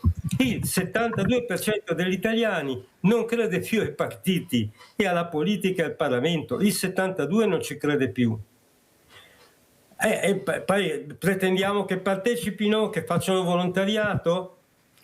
L'arte di arrangiarsi, l'arte arrangiatoria, è un vocabolo inventato dal Censis. E la controprova è quella che riguarda la fiducia, la voglia dell'uomo forte, ossia delle autocrazie. Chi aspira, chi vorrebbe vivere in una autocrazia? Le autocrazie sono quei regimi falsamente democratici. Democrazie all'apparenza, in realtà non c'è vita democratica. Sentendo i numeri di Folena, allora la mia drasticità, Folena, è anche motivata. Lasciami un minuto, aspetta, Folena, perché abbiamo una telefonata, se no mi cade la linea. Abbiamo Sandra da Padova, vai Sandra, poi continuiamo. Ciao Mirella, buongiorno agli ospiti.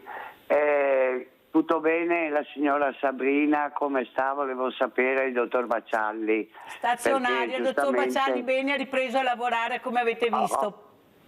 Bene o male, dai, sono contenta. Chissà che un po' alla volta anche la signora Sabrina si riprenda. Mirella, volevo dire una cosa, per caso, sai che le notizie si vengono a sapere per caso, parlavate prima di volontariato, allora la signora della pulitura sotto casa mia, che sono andata a ritirare delle cose, parlando si vede che lei quando aveva la mamma, adesso purtroppo non c'è più, ha usufruito di un servizio. E allora io ho detto, ma come? Ci sono delle persone poverine, tipo la signora Paola qui di Padova, che non ha l'ascensore, che ha problemi, insomma tante situazioni così tristi. E mi ha detto, ma c'è ci sarà un sito, adesso io non lo so, i capelli grigi. Tu lo sapevi, Mirella? Capelli grigi, cioè un servizio che forse dal comune o i comuni, non lo so, punto di domanda, che se uno ha bisogno di andare in ospedale per fare una visita e non ha le possibilità anche economiche di chiamare un taxi o un parente o è da solo, capelli grigi. Allora ho detto, la prima cosa che faccio, glielo dico a Mirella, perché per me è una cosa nuova, Mirella. Dopo io non lo so il meccanismo, come funziona, perché però sti capelli grigi mi è rimasto, ho detto, le informerò perché sarà un servizio che è a disposizione di chi ha bisogno. Poi volevo anche dire un'altra cosa, Mirella, e poi vi lascio. È vero che la gente non ha più fiducia, ma Mirella non ha più fiducia in Europa, non ha più fiducia nella politica, non ha più fiducia di qua, non ha più fiducia, hai detto giusto prima, eravamo la quarta potenza, eravamo pieni di debiti prima, ma mi pare che adesso siamo uguali da quando siamo in Europa, non è che, anzi li abbiamo anche aumentati.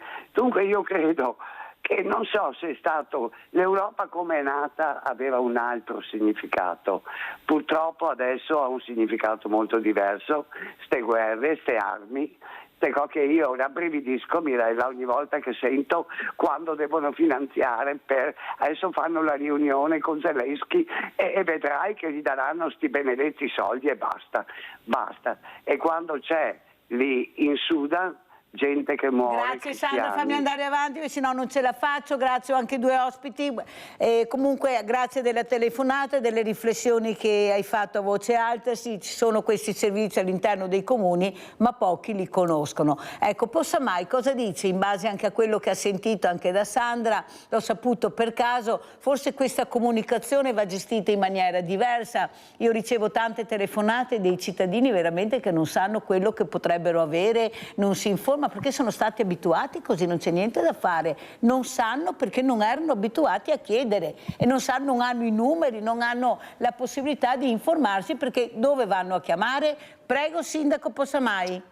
Sì, questo è molto vero, c'è un problema di comunicazione, di informazione, anche perché è molto differenziata la situazione anche in base all'età della popolazione. Penso per esempio ai tanti anziani o diversamente giovani, hanno il tema per esempio della fatica tante volte di informarsi online sui servizi dei comuni. Al tempo stesso i comuni sono meno, diciamo così, semplici da consultare di persona. Una volta c'era molto più personale nei comuni, quindi per esempio c'erano sportelli aperti dove i cittadini potevano andare, fare domande, conoscere maggiormente i servizi. Quindi oggi questo della comunicazione, dell'informazione, della possibilità di sapere realmente quali sono i servizi è uno dei problemi più rilevanti. Devo dire, ci sono tanti strumenti di informazione e testimonianza ne sia che l'ultima telespettatrice che ha telefonato, Mirella, considerava questa trasmissione un'occasione per informare non soltanto te ma anche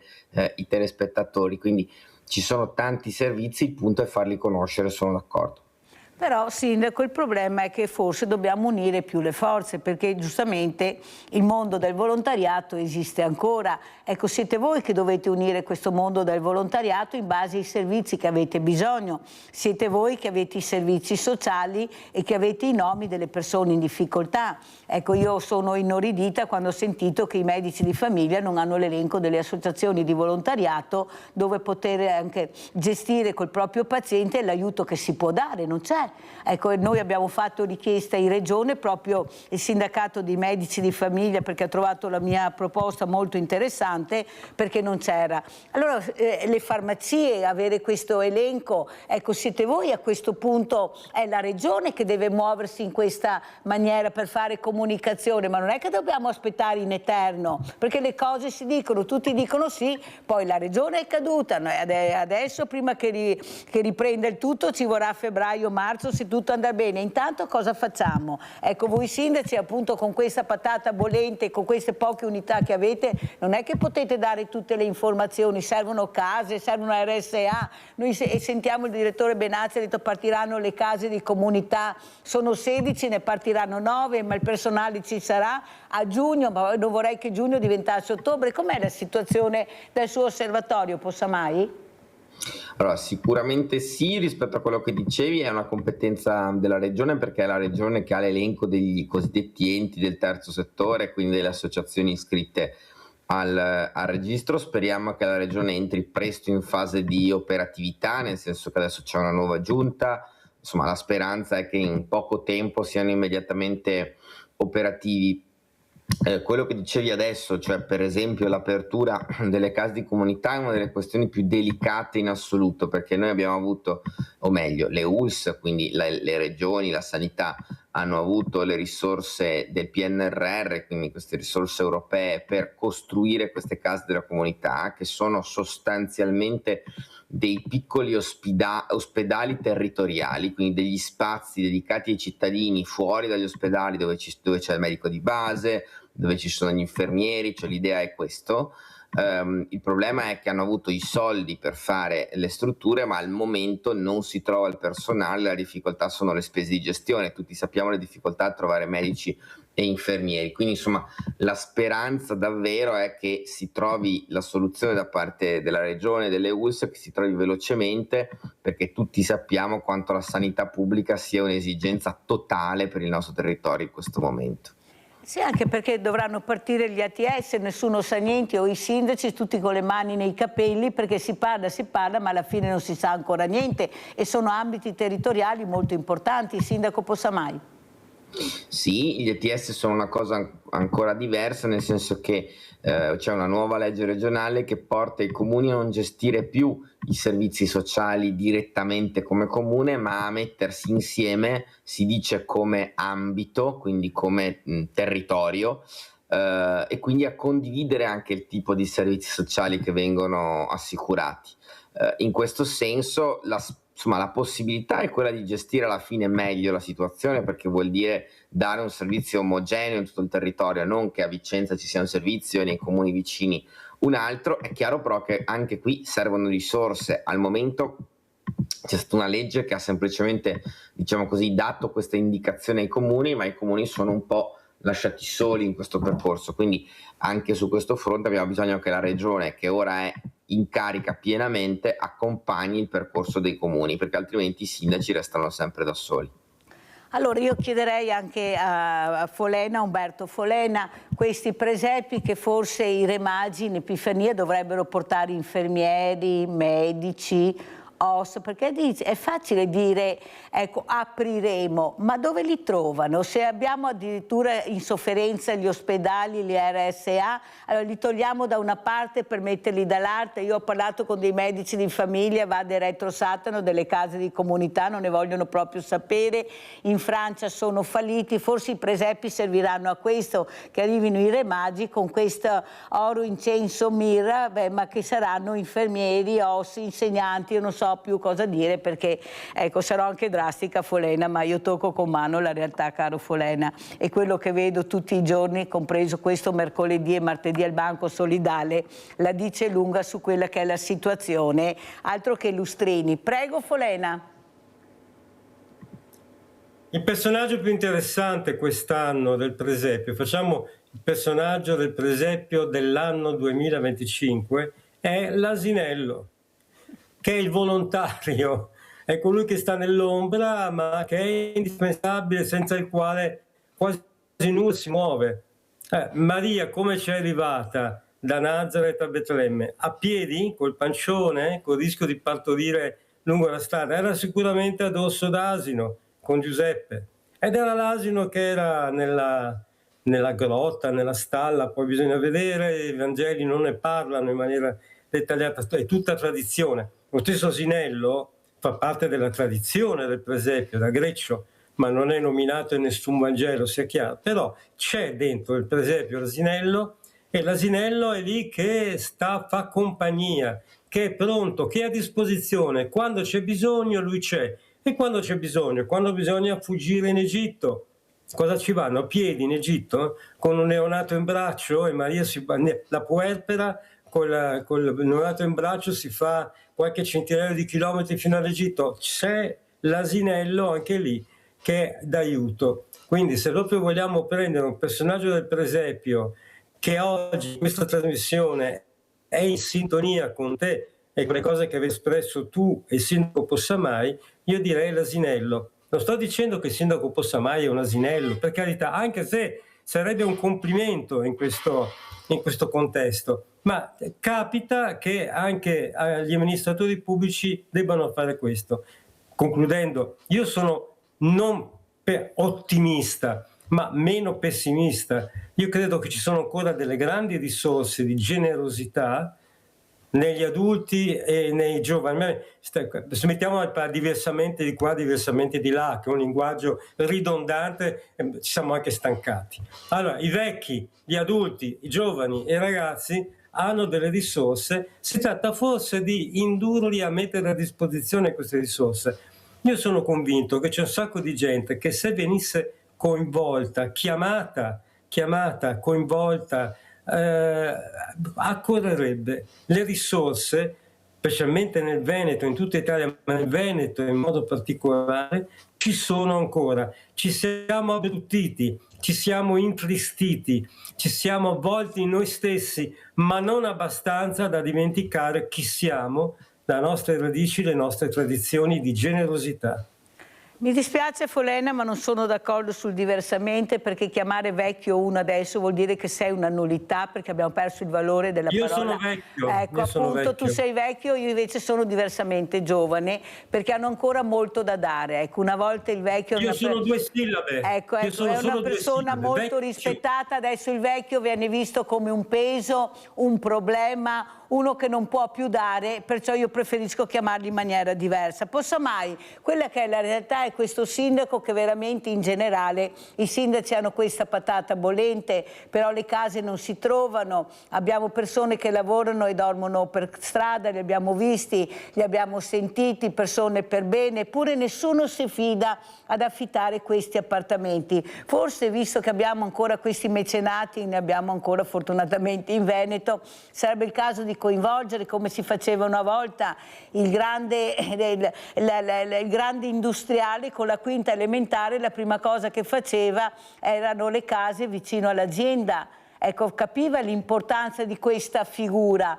Ecco, forse sarà il caso di ritornare a fare questo. Io dico sempre magari qualche yacht, qualche quadro in meno e magari investire più sull'operaio, perché forse è la figura che dovremmo far riemergere, che è quella che tiene in piedi l'azienda e non di sicuro qualche CEO e company. Prego, Possa mai.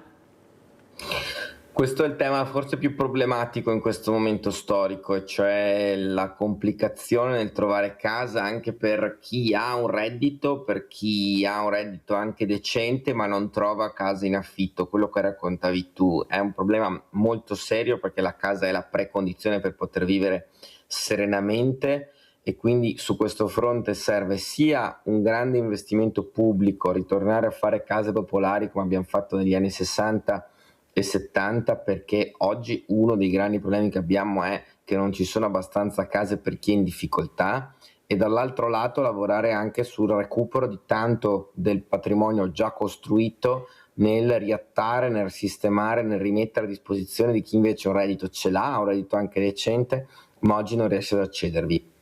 Sono due operazioni da fare necessarie, perché oggi il mercato degli affitti è talmente drogato e talmente gonfiato che è diventata una cosa che addirittura espelle i cittadini, per esempio, dalle città principali, nel senso che sono tantissimi lavoratori che non riescono a pagare un affitto a Padova, Verona, Vicenza, Venezia, e quindi si devono allontanare di 10, 15, 20, 30 chilometri, ma vuol dire cambiare stile di vita, vuol dire per esempio spostarsi per andare a lavorare tutte le mattine, cioè vuol dire entrare in una condizione di difficoltà, e quindi da questo punto di vista, ecco, è veramente una delle grandi priorità. Non è una questione solo italiana, l'Europa è stata costretta a stanziare risorse veramente pesanti per diciamo appunto per l'edilizia popolare, e quindi su questo fronte speriamo che il governo accompagni aggiunta di risorse da parte dell'Europa. Però è anche vero, Possa mai, che forse dovremmo anche voi sindaci reinventarvi, questa grande squadra che avete cercato di unire tutti i sindaci del territorio per cercare di dare delle risposte concrete, ma mi sembra che fino adesso siete stati ascoltati molto poco, visto la situazione che vi trovate. E soprattutto cosa è successo alla politica, questa politica con i fondi del PNRR che erano stati destinati al terzo settore, che poi sono stati deviati, ad esempio nelle case di comunità. È facile fare il disegno e costruirlo col cemento, poi però bisogna riempire questo cemento. Forse dovrebbero essere stati impiegati, visto che erano stati destinati prevalentemente al terzo settore, in realtà diversi, come servizi alle persone. Cosa è successo, Possa mai, alla politica che ha preferito invece guardare da un'altra parte? Adesso ci ritroviamo con queste cattedrali nel deserto e chissà come sarà, e abbiamo sempre di più invece aiuto alla persona, specialmente dei diversamente giovani. Prego. È successo che purtroppo abbiamo investito tanto dal punto di vista dei muri, come dicevi tu, ma che mancano completamente le risorse per la gestione. Vale per le case di comunità, ma vale anche per gli asili nido, dove lo Stato, per esempio a Vicenza, ha dato le risorse per costruire 3 nuovi asili nido, ma non ci dà le risorse per gestirli, quindi lo dobbiamo fare con risorse comunali. È valido per le biblioteche, per i tanti spazi che sono stati aperti, ma i soldi poi non sono arrivati, non stanno arrivando da parte dell'Italia, in questo caso non dell'Europa, per gestire questi luoghi, che è la cosa più importante, perché se io costruisco una cattedrale, come dicevi tu, costruisco una grande casa della comunità, ma poi non ho le risorse per pagare gli infermieri, i medici, o costruisco un asilo e non ho i soldi per pagare gli educatori, evidentemente quell'asilo serve a poco. Mirella, io mi devo staccare. Sì, allora Folena, come ci saluta Folena, come vuoi dire, ecco, con un'altra figura del presepio chiudiamo, ad esempio con Gesù Bambino, visto che è nato, ecco che Gesù Bambino è nato nel 2025 secondo Umberto Folena, ecco che bambino sarà il Gesù Bambino del 2025, visto che abbiamo parlato di presepio. Prego Folena. Tanto Gesù Bambino cominciamo a mettergli qualcosa addosso. Fa freddo, tutti sono coperti e lui è nudo nella mangiatoia. Metteteli una copertina, qualcosa di pile, fate un Gesù Bambino più realistico. Al di là delle battute, quello che è importante ribadire per me è che Gesù nasce e esce ogni giorno, lo celebriamo, lo ricordiamo il 25 dicembre, ma tutti i giorni, e viene per tutti gli uomini, assolutamente tutti. Non soltanto i cristiani, non soltanto i battezzati, i buoni, i giusti, quelli che si ritengono nel giusto, l'elite dei non peccatori, viene assolutamente per tutti, anche per coloro che non lo conoscono, anzi soprattutto per lui. Per cui è stato bene, prima l'hai buttata là, ma l'hai buttata là saggiamente, ricordando le tragedie, il Sudan, ricordando i vari scenari in cui specialmente i bambini. A me piacerebbe che Gesù Bambino ci ricordasse che una politica saggia, una buona politica, una buona amministrazione non può che cominciare sempre dai bambini. Nasce e comincia dai bambini. Io giudicherei una buona amministrazione se quell'amministrazione si prende cura dei bambini, che sono coloro che non votano, non pagano le tasse, quindi tragicamente finiscono per correre il rischio di contare molto poco. Sono là, quando cresceranno vedremo cosa farne. I bambini, come ultimi, come coloro che hanno meno diritti degli altri, che hanno bisogno di essere aiutati, che non sono autonomi, ecco, una buona amministrazione, per me, il voto a una buona amministrazione, io lo darei un criterio personalissimo, quindi opinabile, lo darei da quello che fa e da come tratta, da come pensa e da come si comporta con tutti i Gesù Bambini che abbiamo nelle nostre città. Allora Umberto Folena, come saluti Giacomo Possamai, oltre a questo consiglio, a questo suggerimento che hai dato di ascoltare, di guardare molto i bambini, ecco, far crescere questa piantina sana, un ruolo importante, è lui responsabile della salute dei cittadini, che sono anche i bambini. Prego Folena. Ma se non vorrei che sembrasse un fatto puramente retorico, questo richiamo ai bambini, che Folena vaga fra le nuvole, parla dei bambini, parla degli asinelli, sono tutte metafore, per conto mio invece sono molto concrete. Possamai mi è simpatico soltanto perché è figlio di... cosa volete che vi dica? Io sono un giornalista, sapere che c'è un sindaco che è figlio di un bravo giornalista di per sé me lo mette in buona luce, poi vedremo cosa combina. Ciao Possamai, a bocca al lupo. Grazie veramente Umberto Folena, scrittore e giornalista, è stato con noi, mi è piaciuto molto, ecco, questa metafora del presepio, bellissima, complimenti Folena, è proprio bella, la chiederò anche ai miei ospiti, ecco, quale statuina del presepio preferirebbero e di cui parlarne. Grazie veramente, tanti auguri Folena, grazie. Allora sentiamo Possamai cosa dice a Folena, ecco, prima di lasciarlo, che auguri vuole fare Possamai a Umberto Folena. Faccio davvero a lui e a tutti noi un grande augurio, cioè che sia un anno, oltre che un Natale bello di serenità. È molto bello quello che ha detto Folena prima in riferimento ai più giovani, ai più piccoli.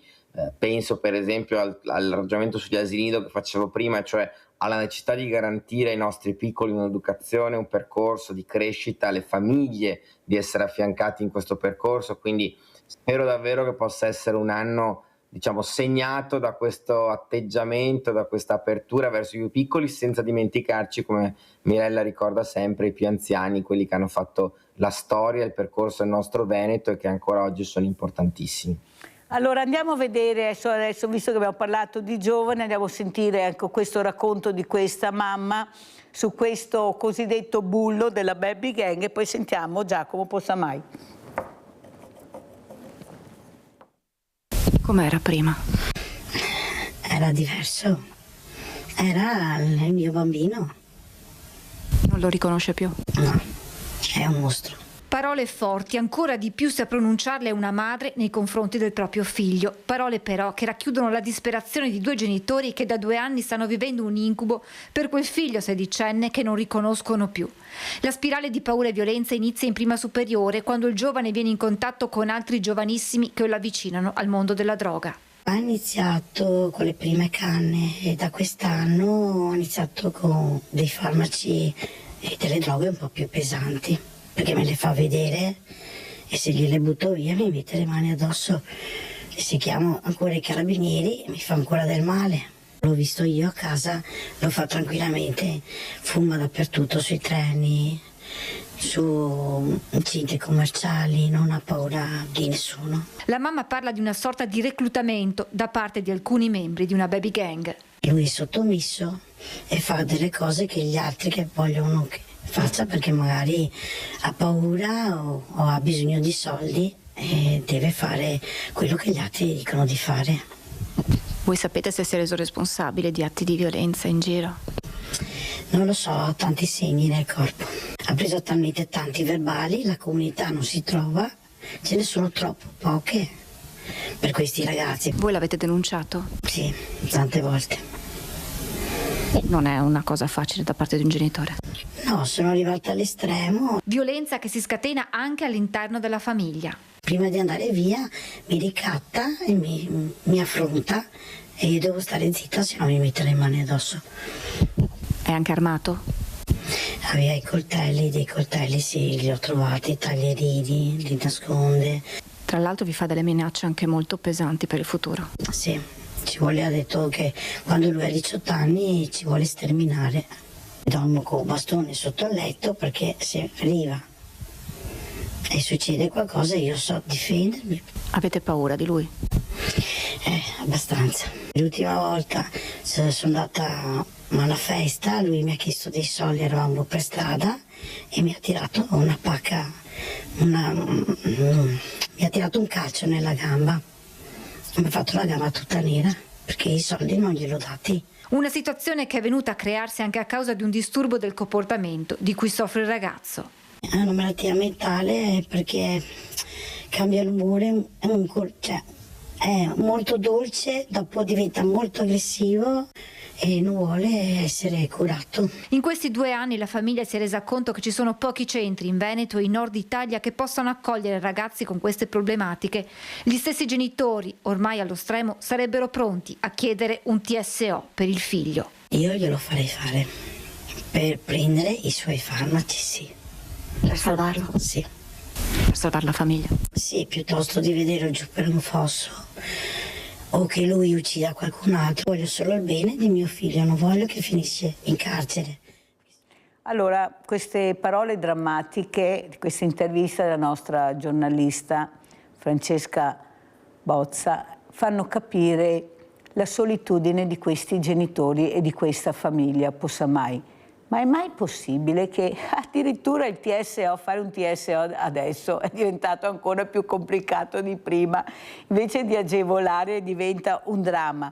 E soprattutto, ma è possibile che queste case di comunità, visto che sono vuote, non riusciamo a fare uso di cambio destinazione e cercare di togliere questi ragazzi da queste famiglie, non saranno mica migliaia, e cercare di curarli nella maniera adeguata, nel modo giusto, anche all'interno di queste case di comunità, perché diventeranno degli ospedali, l'ha detto, abbiamo sentito anche prima, perché non possiamo lasciarli all'interno di queste famiglie. I genitori non sono in grado di gestire la situazione, i ragazzi hanno preso la supremazia, sanno che hanno dei genitori deboli, fragili.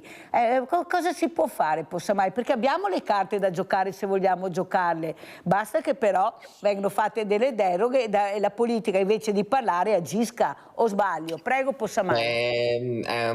È vero, è un tema molto complicato e sono sempre di più i ragazzi e le ragazze, ma soprattutto i ragazzi che hanno questa condizione di aggressività, di difficoltà, ma che sfocia anche in reati molto gravi, non soltanto all'esterno ma anche in famiglia. Serve moltissimo la presenza delle istituzioni, quindi che ci siano percorsi per questi ragazzi, strutture, la possibilità di agganciarli e accompagnarli, perché oggi la debolezza delle famiglie, sia dal punto di vista educativo ma anche proprio dal punto di vista della presenza, in tanti casi sono famiglie che non ci sono più e che non sono in grado di orientare i propri figli, portano a condizioni di questo tipo, e quindi serve davvero un intervento completo e totale da mettere in campo insieme, perché è uno dei più grandi elementi di preoccupazione e difficoltà in questa fase. Vediamo quanti sono i ragazzi che si rendono responsabili di reati. La soluzione non può essere chiaramente quella di arrestarli tutti, sono minorenni e quindi in quanto tali vanno recuperati, agganciati, avvicinati e rieducati. Mirella, io vi saluto e vi auguro un buon anno, è stato sempre un piacere collegarmi con voi e spero davvero che sia un 2026 bello per Sveglia Veneti e per tutta la vostra rete. Grazie davvero e buona giornata. Grazie a Giacomo Possamai, sindaco di Vicenza, di essere stato con noi. Buon Natale anche a lei, alla famiglia. Sindaco, veramente grazie. Si ricordi quello che ha sentito qui a Sveglia Veneti, perché la politica deve agire e non più parlare. Grazie. Abbiamo Claudio da Marano Vicentino. Vai Claudio. Ma volevo un attimo intervenire con il sindaco. Sì, ti ascolta, vai tranquillo. C'è il problema di Costa Bissara. C'è sempre una gran colonna, specialmente adesso durante le feste, a Motta e Costa Bissara. Cioè avete risolto il problema all'Albera, ma l'avete spostato più in su. E praticamente si è sempre fermi là. Non è che si possa fare qualcosa, fare una strada che parte da Tiene, dove c'è uscita l'autostrada, ed arriva fino alla rotonda dell'Albera, così passa fuori via Verla, passa fuori Tiene e passa fuori Motta e Costa Bissara. È una cosa che riguarda tutti, se arrivi sei in colonna. Buona giornata signori. Ecco, allora Claudio mi dice la regia di metterti in contatto con l'ufficio comunale, di fare questa critica e vedere, perché è là che si muove il tutto, perciò manda una mail che è più semplice e più facile forse a fare questo. Vediamo ancora Foleno, o mi sbaglio? Sì. Umberto Folena, ecco, allora siamo in chiusura, gli auguri alla grande famiglia, abbiamo sentito questa difficoltà che anche i sindaci hanno, io non so chi dobbiamo andare, perché a questo punto veramente mi viene un dubbio che qualcuno non voglia ascoltare, perché pochi ragazzi, come hai detto tu, stanno tenendo in mano forze dell'ordine, sindaci, gli anziani hanno paura di uscire di casa a qualsiasi ora, i ladri arrivano all'interno delle case a tutte, però non si muove paglia. Allora, prima era colpa della sinistra troppo buonista, adesso abbiamo da 3 anni la destra, ma come hanno detto anche quelli di destra non è che sia cambiato molto per i cittadini italiani. Prego Folena e poi come ci saluti? 30 secondi di saluti, di avere uno sguardo largo e profondo e cercare, è difficile, cercare di guardare tutta la realtà, non soltanto quella che è attorno a noi. Prima parlavamo dello spot che illumina soltanto una piccola porzione del palcoscenico, il resto rimane buio. Cercare di illuminare tutta la realtà, vedere come eravamo una volta. Oggi ci lamentiamo della malavita e così via. È vero, ma 60 anni fa i delitti erano il doppio e i fatti criminosi erano molto di più di oggi. Ce lo siamo dimenticati. Ma ci sono le statistiche, perché il passato poi viene accantonato. I bambini ancora nella metà dell'Ottocento, mica secoli fa, 1 secolo e mezzo fa, nella più grande città del mondo, Londra, la capitale dell'impero più importante del mondo, c'erano migliaia di bambini che lavoravano nelle fabbriche, negli opifici per 10-12 ore al giorno. Capite come eravamo messi? E quella era il top, il massimo della civiltà. Oggi sono cose inconcepibili, meno male, ma vuol dire che abbiamo fatto dei progressi.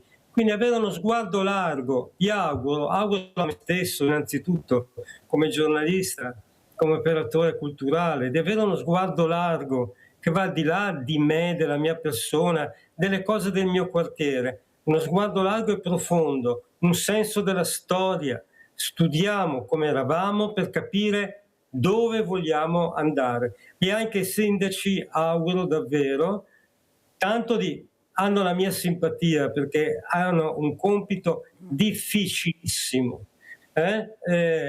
Simpatia, però se la devono guadagnare. Anche loro è bene che abbiano uno sguardo ampio, molto ampio. Innanzitutto si pongono la domanda: possiamo fare qualcosa affinché i veneti tornino a partecipare alla vita pubblica, a pensare al bene comune? Siamo alle urne, siamo la metà rispetto al 1970. Per me questo è un problema enorme. Anche stamattina l'ho enunciato, nessuno l'ha ripreso, ma io continuo. Per me è molto grave, è un fatto pericolosissimo. Basta, ho fatto più di 30 secondi. Grazie dell'invito Mirella, buon anno. Grazie anche a te Umberto di essere stato con noi, grazie anche per questa voglia di mettersi anche in evidenza, anche con delle critiche, con delle polemiche. L'importante è che siano costruttive e che centriamo l'obiettivo, che è quello di aiutare le persone e capire che ognuno di noi deve fare la propria parte, anche andando a votare. Dovrebbe essere un obbligo che uno sente, che non si può lamentare e dopo dire ma non vado a votare. La partecipazione, specialmente in questo momento, per me è fondamentale, perciò cercate di capire che anche la vostra presenza, la vostra partecipazione è fondamentale. Grazie Umberto Folena, scrittura e giornalista, pubblicità.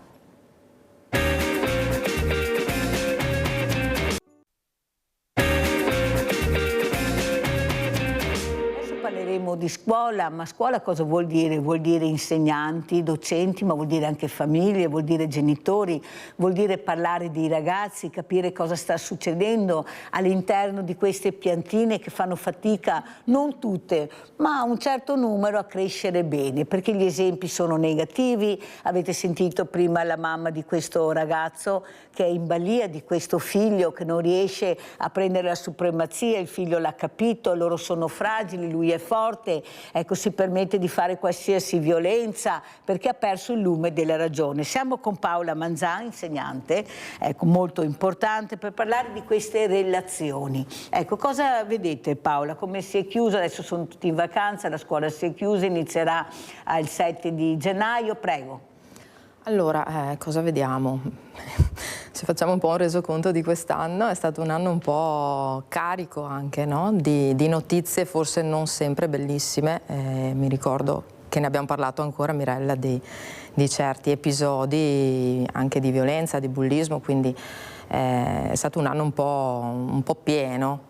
E ci si chiede, a fine anno si fa un po' così il resoconto, si tirano le somme e ci si chiede perché ci sia un aumento esponenziale a volte proprio di questi episodi. E da parte degli insegnanti, ve l'ho già detto più volte, io rappresento una cosa un po' diversa dalla scuola, no? Se vuoi la racconto di nuovo, giusto perché magari non tutti mi hanno già vista o conosciuta. Quindi io sono la referente di un progetto educativo che dà sostegno alle famiglie che hanno deciso di fare l'educazione parentale, quindi di tirar fuori, passami il termine, dalla scuola pubblica in generale o paritaria i ragazzi e dare un sostegno diverso, più familiare, perché comunque l'istruzione parentale è in realtà la parte un po' più, come possiamo dire, organizzata dell'homeschooling. L'homeschooling è quindi l'educazione e l'istruzione data proprio dai genitori. Ecco, noi come associazione diamo sostegno a queste famiglie che hanno fatto una scelta diversa. E perché hanno fatto questa scelta diversa? Perché purtroppo a volte stare nella scuola non è facile e non è per tutti. E lo vediamo appunto anche con quello che sta succedendo, perché appunto ci si chiede quale rapporto in primis devono avere le famiglie con la scuola, perché forse a parer mio, se succedono tante cose, se questi ragazzi si prendono delle libertà, no? Come abbiamo detto prima, forse eccessive, è perché dall'altra parte scuola e famiglia non stanno viaggiando insieme. Cioè manca quel tipo di rapporto, quel tipo di comunicazione che permette di andare tutti sulla stessa direzione. E il ragazzo che non si vede controllato, se vuoi, o non ha delle regole precise, perché se la scuola mette delle regole, ma dall'altra parte il genitore è sempre pronto a difendere il proprio figlio e a fare l'avvocato del diavolo anche, no? Nel senso che si mette sempre contro chi ha messo le regole per difendere la propria prole, è chiaro che il ragazzo va in confusione o comunque pensa di poter fare alla fine sempre quello che vuole e di avere comunque sempre ragione, no? Allora io ti ho invitato anche, Paola, per parlare di questa famiglia con la casa nel bosco, di questi genitori, di questi ragazzini che anche durante il periodo natalizio hanno dovuto, ecco, cercare sia da una parte dell'altra di non fare del male gli uni agli altri, questa è la verità, con degli educatori che stanno cercando anche di capire, con delle persone anche preparate, dove sta la sicurezza di queste creature. Questo è il grande problema. Ecco, io sono dell'idea, e l'ho detto anche prima, anche la scorsa settimana, che questo non dovrebbe essere accaduto nel momento che non si dava la vivibilità, l'agibilità a questo casolare. Siamo in Italia, abbiamo delle regole, perciò tu compri questo casolare ma non puoi abitarci perché non è a norma, funziona così, loro sono venuti in Italia, dovrebbe funzionare così. Invece questo buonismo, questo lascia passare ha comportato che adesso abbiamo l'Italia divisa in due tra favorevoli e contrari, mentre qualcuno sta cercando di capire qual è il bene di questi bambini. Ecco, una volta si viveva, sì, ma siamo nel 2025, adesso ci sono altri strumenti e anche altre possibilità per crescere bene e in salute. Prego Paola. Allora, mi fai una domanda, un argomento un po' tosto, perché è difficile e io personalmente non voglio schierarmi, e ti spiego perché, Mirella, perché io cerco di vedere sempre appunto il bene dei figli, ok? Quindi credo che i figli stiano bene, almeno fino a una certa età, con la propria famiglia, ok? È chiaro che forse qui siamo andati un po' oltre, perché adesso anche qua c'è tutto un circo mediatico attorno a questa notizia, no? Per cui poi, come sempre, come ci hanno abituati da anni a questa parte, non riusciamo più a capire dove sia la verità, cioè le cose come sono effettivamente andate, come stanno effettivamente andando, e quindi diventa difficile anche fare una valutazione, perché non voglio fare giudizi, non voglio assolutamente esprimere giudizi, perché non è da me, non è corretto. Non voglio giudicare questi genitori che, a parer mio, comunque hanno scelto un modello di vita che alla maggior parte dei cittadini sembra strano, ed è vero. Dall'altra parte abbiamo uno Stato che, come dici tu, dove allora impone delle regole, perché siamo onesti, anche all'interno del sistema scolastico ci sono delle situazioni o comunque degli obiettivi da raggiungere che non vanno bene per tutti. Fermo un secondo perché abbiamo Assunta da Padova, poi continuiamo. Vai Assunta. Sì. Buongiorno. Dunque, buongiorno dottoressa, sono Gazzarini. Senta, io mi lamento perché sono stata all'ospedale sia a Padova che a Schiavonia. Bene, si mangia, non si può mangiare niente, un schifo, da vomitare. Ho detto all'infermiere, mi ha detto l'infermiere, perché non mangia? Mi facevo portare da casa. Perché sono stata operata l'anca, ho avuto bisogno dell'ospedale l'anno scorso a Padova, ecco, adesso per le ovaie. E dunque si mangia come i maiali. Dopo, dottoressa, ho sentito che sono stata a Schiavonia mi ho rotto il femore a casa, sono andato su per la scala, cascata in casa, insomma.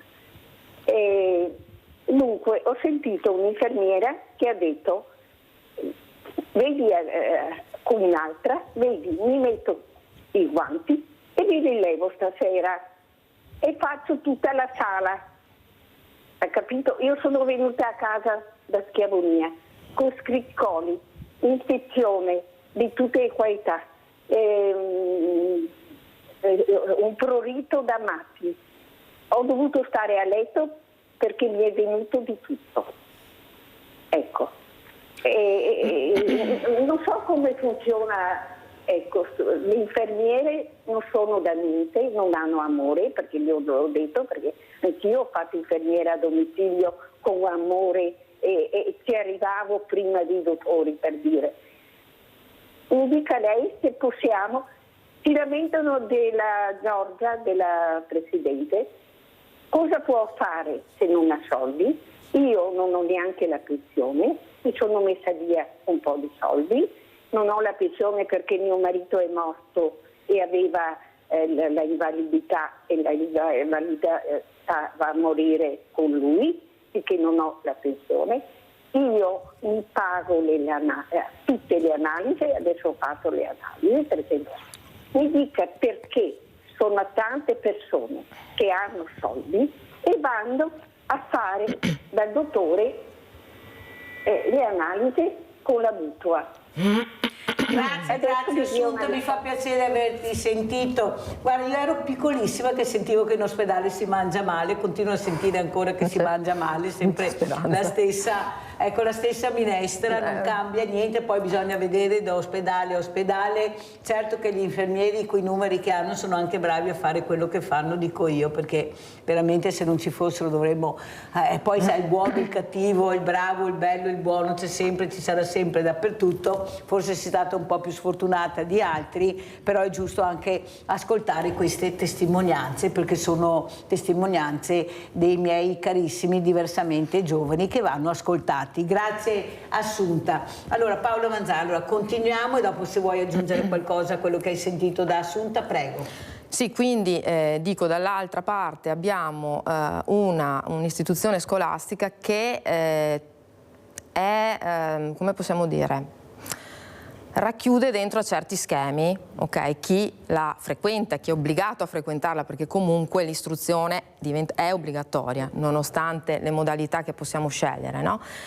Quindi c'è da chiedersi, ripeto, non voglio difendere nessuno e accusare nessuno, però bisognerebbe andare un po' più in profondità per capire le scelte che sono state fatte e da questi genitori e dall'altra parte, come dici tu, ok, ma allora perché potevano abitare là? Perché se tu li lasci prima e gli dai questa possibilità, è anche corretto che loro ne approfittino. E ogni anno la frequentazione della scuola e come sono questi ragazzi. Si vanno a controllare, cioè come, ripeto, noi abbiamo fatto questa scelta, anche noi non siamo all'interno della scuola pubblica, però noi seguiamo comunque le normative, studiamo come vogliamo, insegniamo come vogliamo, trasmettiamo ciò che tra virgolette vogliamo, però abbiamo degli obblighi, quindi basterebbe far capire questo, cioè ci sono degli obblighi, arriva fino a lì, arriva a quell'obiettivo, poi la modalità la puoi scegliere, allora può essere che, esatto, posso vivere in mezzo al bosco, però è chiaro che devo istruire mio figlio. E devo avere la casa E la casa no, ma su questo sono d'accordissimo. Perciò non sarebbe successo questo caso. No, è tutto a monte come sempre. Esatto. Ma è possibile che in questo paese sempre, ecco, si scateni il dopo, quello che dovrebbe essere scatenato prima con la prevenzione, con l'ascolto, la messa in prova, il controllo. Cioè io mi domando veramente, ma è mai possibile che ognuno si sveglia al mattino in questo paese e possa fare quello che vuole? Cioè io vorrei vedere, ecco, se negli altri paesi funziona proprio così, perché cioè, è una roba veramente allucinante, ma soprattutto poi che pagano solo in fragilità questi bambini che alla fine ci hanno rimesso i bambini, perché questo è il discorso, cioè è sempre così. Perché io capisco che due genitori possono decidere di fare quello che vogliono, però devono capire che hanno anche tre fragilità che devono anche crescere nella maniera corretta e giusta, con l'amore dei genitori, ma con delle regole che abbiamo anche nel nostro paese, visto che le rispettiamo tutti, devono rispettarle anche loro. L'obbligatorietà scolastica, che è quello che si capisce, se è stata, non c'è stata, ecco, non si riesce a capire il perché.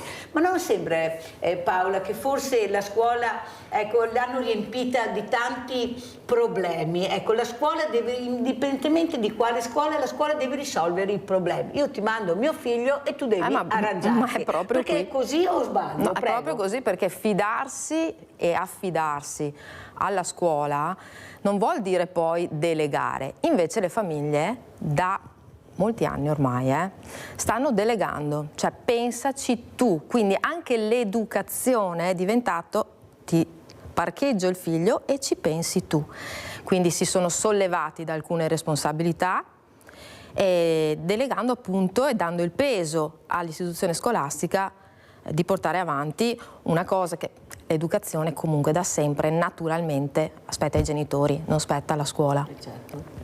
Ma se io non ho i genitori, Paola, non ho quei genitori talmente autorevoli che mi facciano capire l'importanza di questa figura, dove sbatto la testa? Perché io sto crescendo, chi è che mi aiuta? E so benissimo che dietro l'angolo posso trovare un nemico che può rovinare la mia vita.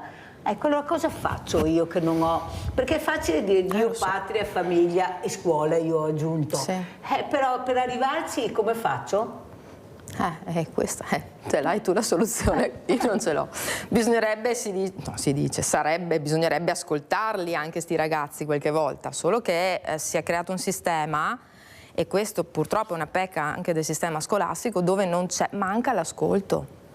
Ormai gli insegnanti sono da una parte, i ragazzi sono dall'altra, e c'è un muro, c'è una barriera, non c'è l'ascolto, non c'è comprensione. Quando si sbaglia nella comunicazione, nella ricezione della comunicazione, si rischia quello che stiamo vedendo. Però tu hai fatto una cosa importante, tu hai capito l'importanza invece della musica, della cultura, la cultura con la musica. Noi vediamo questi ragazzi, loro cosa vogliono? Vogliono musica, vediamo i concerti, sono strapieni, lasciamo perdere, ognuno si sceglie il concerto che vuole. Però loro il messaggio lo danno, tu l'hai capito, hai cercato di fare qualcosa all'interno di questa scuola che tu hai creato assieme alla tua squadra. Andiamo a sentire anche questa canzone molto bella, che è anche un titolo che fa riflettere. Domani andiamo a sentire e poi commentiamo.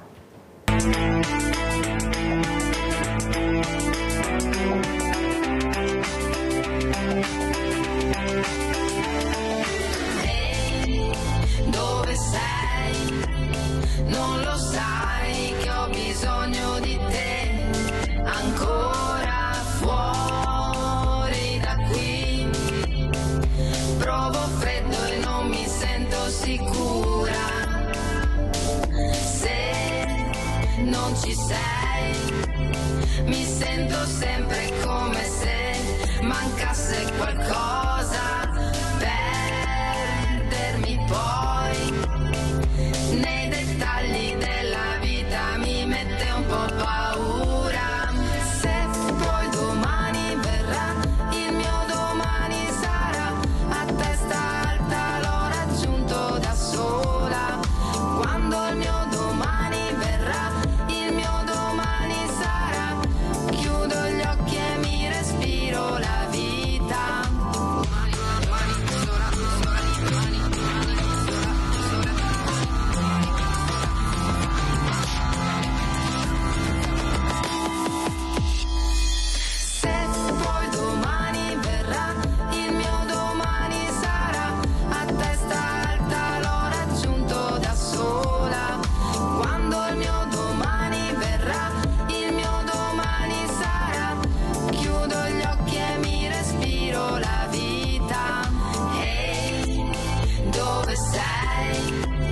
Non lo sai che ho bisogno di te, ancora mai, oramai. La mia strada prende forma, devo andare da sola. Se poi domani verrà, il mio domani sarà a testa alta, l'ho raggiunto da sola. Quando il mio domani verrà, il mio domani sarà, chiudo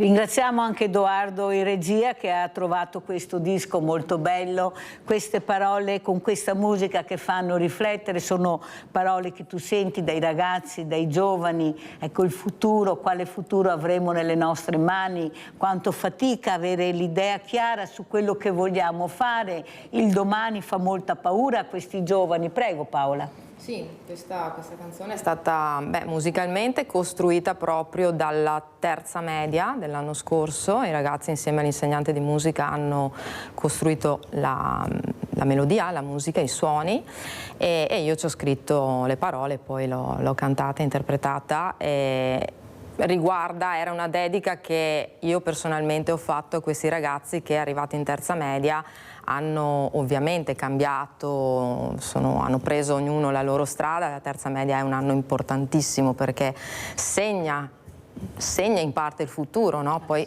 chiaro che al bivio quale strada intanto un bivio, poi spesso non si mantiene quella scelta, ma ci si accorge cammin facendo che non era la scelta corretta, ma intanto ci si avvia per una strada, è la prima decisione importante che prendono i nostri ragazzi e quindi l'ho dedicata a loro proprio perché nella loro fragilità hanno dovuto fare questo passo, hanno lasciato il nostro progetto dove comunque erano coccolati, ecco, erano abituati in una determinata maniera e hanno dovuto affrontare da soli, perché poi la vita si affronta da soli, Mirella, possiamo avere 1000 amici, tutti i genitori e parenti che vogliamo, ma poi la vita si affronta da soli. Come vedi questi genitori, Paola? Quando voi vi rapportate con questi genitori per capire com'è la situazione familiare, perché il nocciolo della questione è là, dimmi con chi vai e ti dirò chi sei. Io vado quasi sempre con i miei genitori perché vivo più in famiglia che a scuola. Ecco, com'è questo rapporto che tu vedi con questi genitori che fanno fatica delle volte a crescere, a essere genitori, che perdonano tutto piuttosto di mettersi in prima linea, a capire che forse devono sedersi e iniziare a capire cosa sta succedendo in famiglia anche con i loro ragazzi? Prego. Sì, io credo che sicuramente c'è una difficoltà adesso in ambito genitoriale, da un po', adesso specialmente.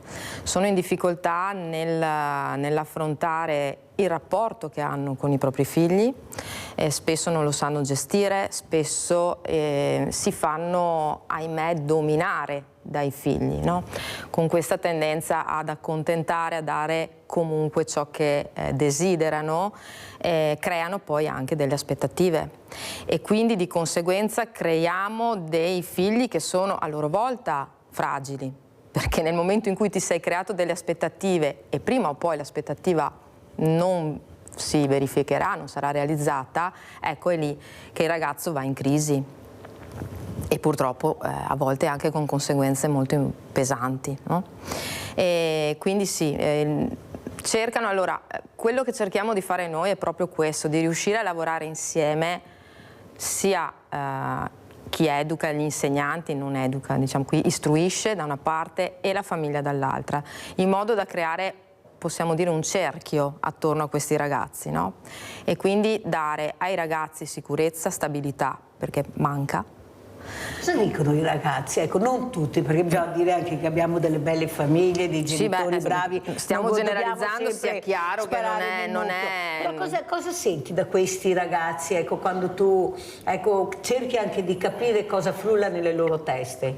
Ma sicuramente vogliono essere ascoltati, l'ho detto più volte, essere ascoltati, però hanno bisogno che chi ascolta loro sia qualcuno che, cioè si devono sentire sicuri, Mirella, e allora non deve essere fragile anche l'altra persona, perché altrimenti si destabilizzano ancora di più.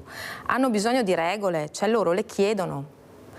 Noi siamo arrivati al punto che ci siamo creati, abbiamo fatto le regole assieme a loro perché vanno condivise per essere comprese, perché se tu imponi e basta, la comprensione non c'è.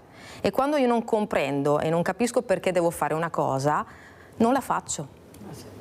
Quindi... Però Paola, quello che stupisce è che non si riesce ancora a capire di unire queste forze che fanno parte, ne parlavo anche stamattina col mondo del volontariato, e soprattutto coinvolgere questi ragazzi che a mio avviso dovrebbero essere loro a cercare di fare anche questi centri estivi, ecco, queste vacanze, i più grandi che devono aiutare i piccoli, intrigarli di più, quelli che veramente non sanno cosa fare, dove andare, o perché non hanno soldi o perché non sono diventati pigri, tanto la famiglia non c'è, esco, faccio quello che voglio. Non è che la scuola dovrebbe intercettare, perché voi li vedete, sapete quali sono i più fragili, quelli che abbiano bisogno di supporto, e cercare con altri ragazzi, che sono loro che devono aiutare, non possiamo farlo noi, loro parlano altri linguaggi, coinvolgere altri ragazzi, come diceva prima Folena, fare piccoli eserciti di ragazzi bravi per aiutare quei pochi non bravi, perché non sono tanti. Prego Paola. No, non sono tanti, è che poi come sempre ci si accorge più di loro che degli altri e purtroppo poi riescono anche per la troppa importanza che si dà a questa minoranza di ragazzi, riescono anche a influenzare poi gli altri, no? Perché poi diventa un po' così purtroppo.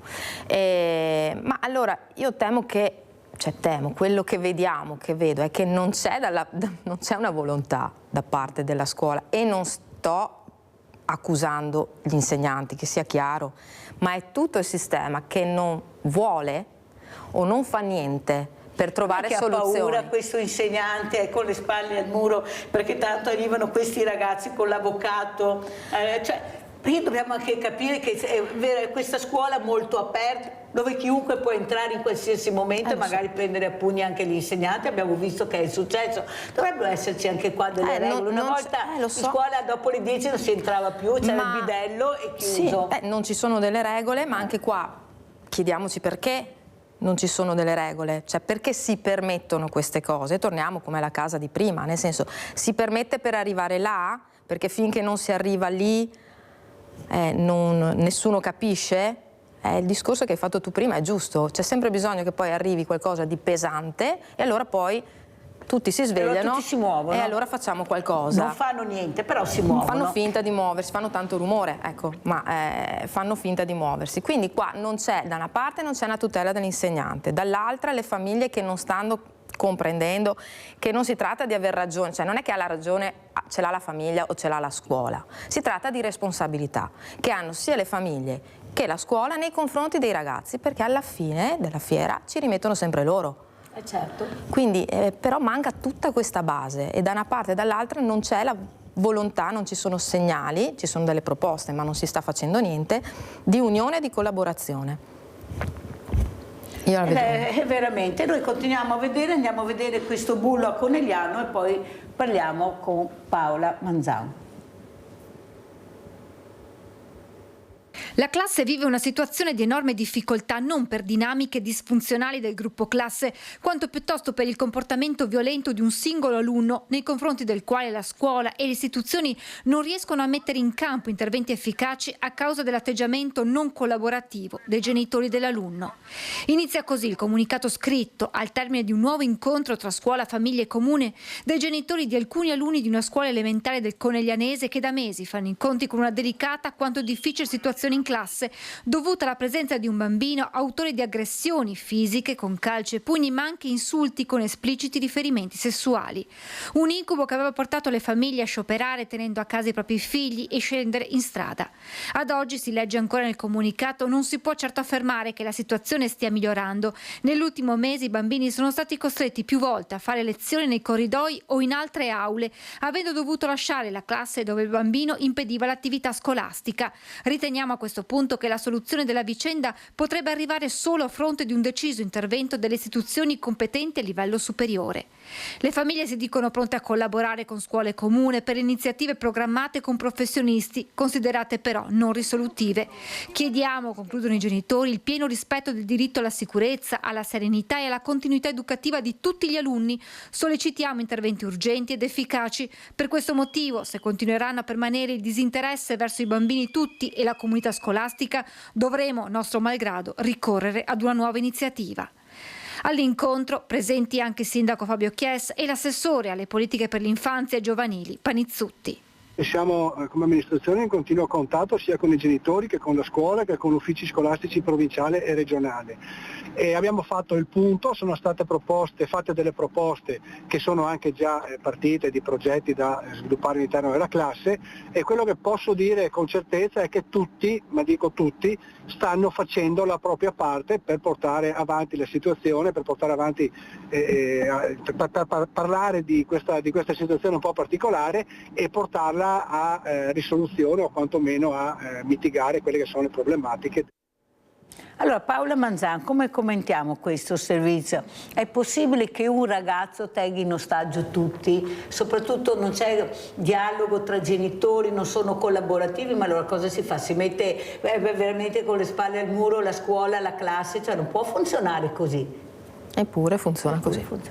Cioè, non c'è tanto da commentare, purtroppo ci sono queste situazioni, si rimane sbalorditi, cioè rimango io, penso anche tu, nel senso che dici uno può far svalvolare tutta la classe, è una cosa veramente, però è stata sottolineata la mancanza di collaborazione della famiglia, perché se la famiglia si mette contro, ripeto, non troviamo una soluzione, non andiamo da nessuna parte, perché il ragazzo continuerà a essere protetto, a credere di essere nel giusto, continuerà a comportarsi così. È chiaro che allora poi c'è questa reticenza all'isolamento, perché comunque no, dobbiamo rispettare tutti, coinvolgere tutti, eccetera. Chiaro che poi quando la situazione diventa così pesante, per forza di cose deve esserci un intervento dall'alto, perché però è sempre troppo tardi. Cioè il disagio lì è già stato provocato, la classe è già stata... andava fatta prima. Ma come mai questo ragazzo è arrivato lì così? Io l'altro giorno ero, non dico dove c'erano queste maestre con dei ragazzini molto piccoli e c'erano anche altre persone diversamente giovani, come li chiamo io, meno giovani, dove questi bambini di cosa avranno avuto 4, 5, 6 anni giocavano in maniera violenta, ma proprio violenta, nel senso che potevano farsi anche male. Nel silenzio assoluto di queste maestre, ecco, che cercavano sì di dire, ma con molta tranquillità e indifferenza. E io vedevo questi bambini, erano super agitati, vedevi che avevano questa energia, però bisogna capire che ci sono modi e modi per tirare fuori questa energia e dove la puoi anche sviluppare. Tu non puoi portarli in un contesto di serenità, di ascolto, e avere questi 4 bambini che facevano il finimondo nel silenzio delle maestre. Non è che questo, perché è da là che parti a capire che bambino è, perché è così agitato, cos'è questo comportamento indifferente anche verso il rispetto degli altri. Ecco, come mai sta succedendo questo? Non dico tutte, però ho visto anche questo. Allora, c'è come un'abitudine a questa energia violenta anche da parte dei bambini. Da parte dei bambini e anche da parte degli adulti, nel senso che ormai c'è un'accettazione generale di questa situazione e non c'è neanche più l'intervento. Cioè capita anche a me, ma oltre personalmente di aver visto, ma di sentir parlare di insegnanti che non intervengono più. Ma no? sono bambini, stanno lasciamoli giocando. fare, però dal lasciamoli fare a 4, 5, 6 anni arriva lasciamoli fare a 15, 16, 17 e il loro fare è un fare diverso. Quindi è sempre, ripeto, a monte, ma se non si lavora prima e se non interviene prima non... E qua sarebbe il caso di iniziare a intervenire. Assolutamente. Come ci saluti Paolo? Quali auguri vuoi fare? Allora, vabbè, io sono sempre speranzosa, quindi già il fatto che comunque abbiamo trovato forse un po' il nocciolo delle questioni può permettere anche di trovare poi delle soluzioni, quindi auguro, già sono proiettata al 2026, che sia un anno di soluzioni e non più di problemi. Grazie a Paola Manzan, insegnante, appunto queste relazioni insegnanti e famiglie che devono far riflettere anche a casa, parlatene in questi giorni, visto che siete in tanti, queste tavole imbandite ma anche con tante persone, cercate di dialogare e di capire anche voi cosa potete fare per aiutare questa comunità. Grazie, adesso andiamo a vedere l'assegno di Mirella, il vostro assegno. Ciao grande famiglia, siamo arrivati a Lonigo e stiamo per incontrare Alessandro che ci sta venendo incontro. Eccolo qua, Alessandro. Ciao Alessandro. Ciao. Eccolo qua, Alessandro è venuto in trasmissione lunedì, ha chiesto aiuto, io ho parlato con i servizi sociali e questa mattina cercheremo di capire cosa sta succedendo a Alessandro e alla sua compagna e alla sua bambina, perché lui così non può stare. Allora, intanto Alessandro ti abbiamo portato la solita borsa che è uno scatolone, prendi, ce la fai? Tienilo bene sotto che non si rompa perché pesa.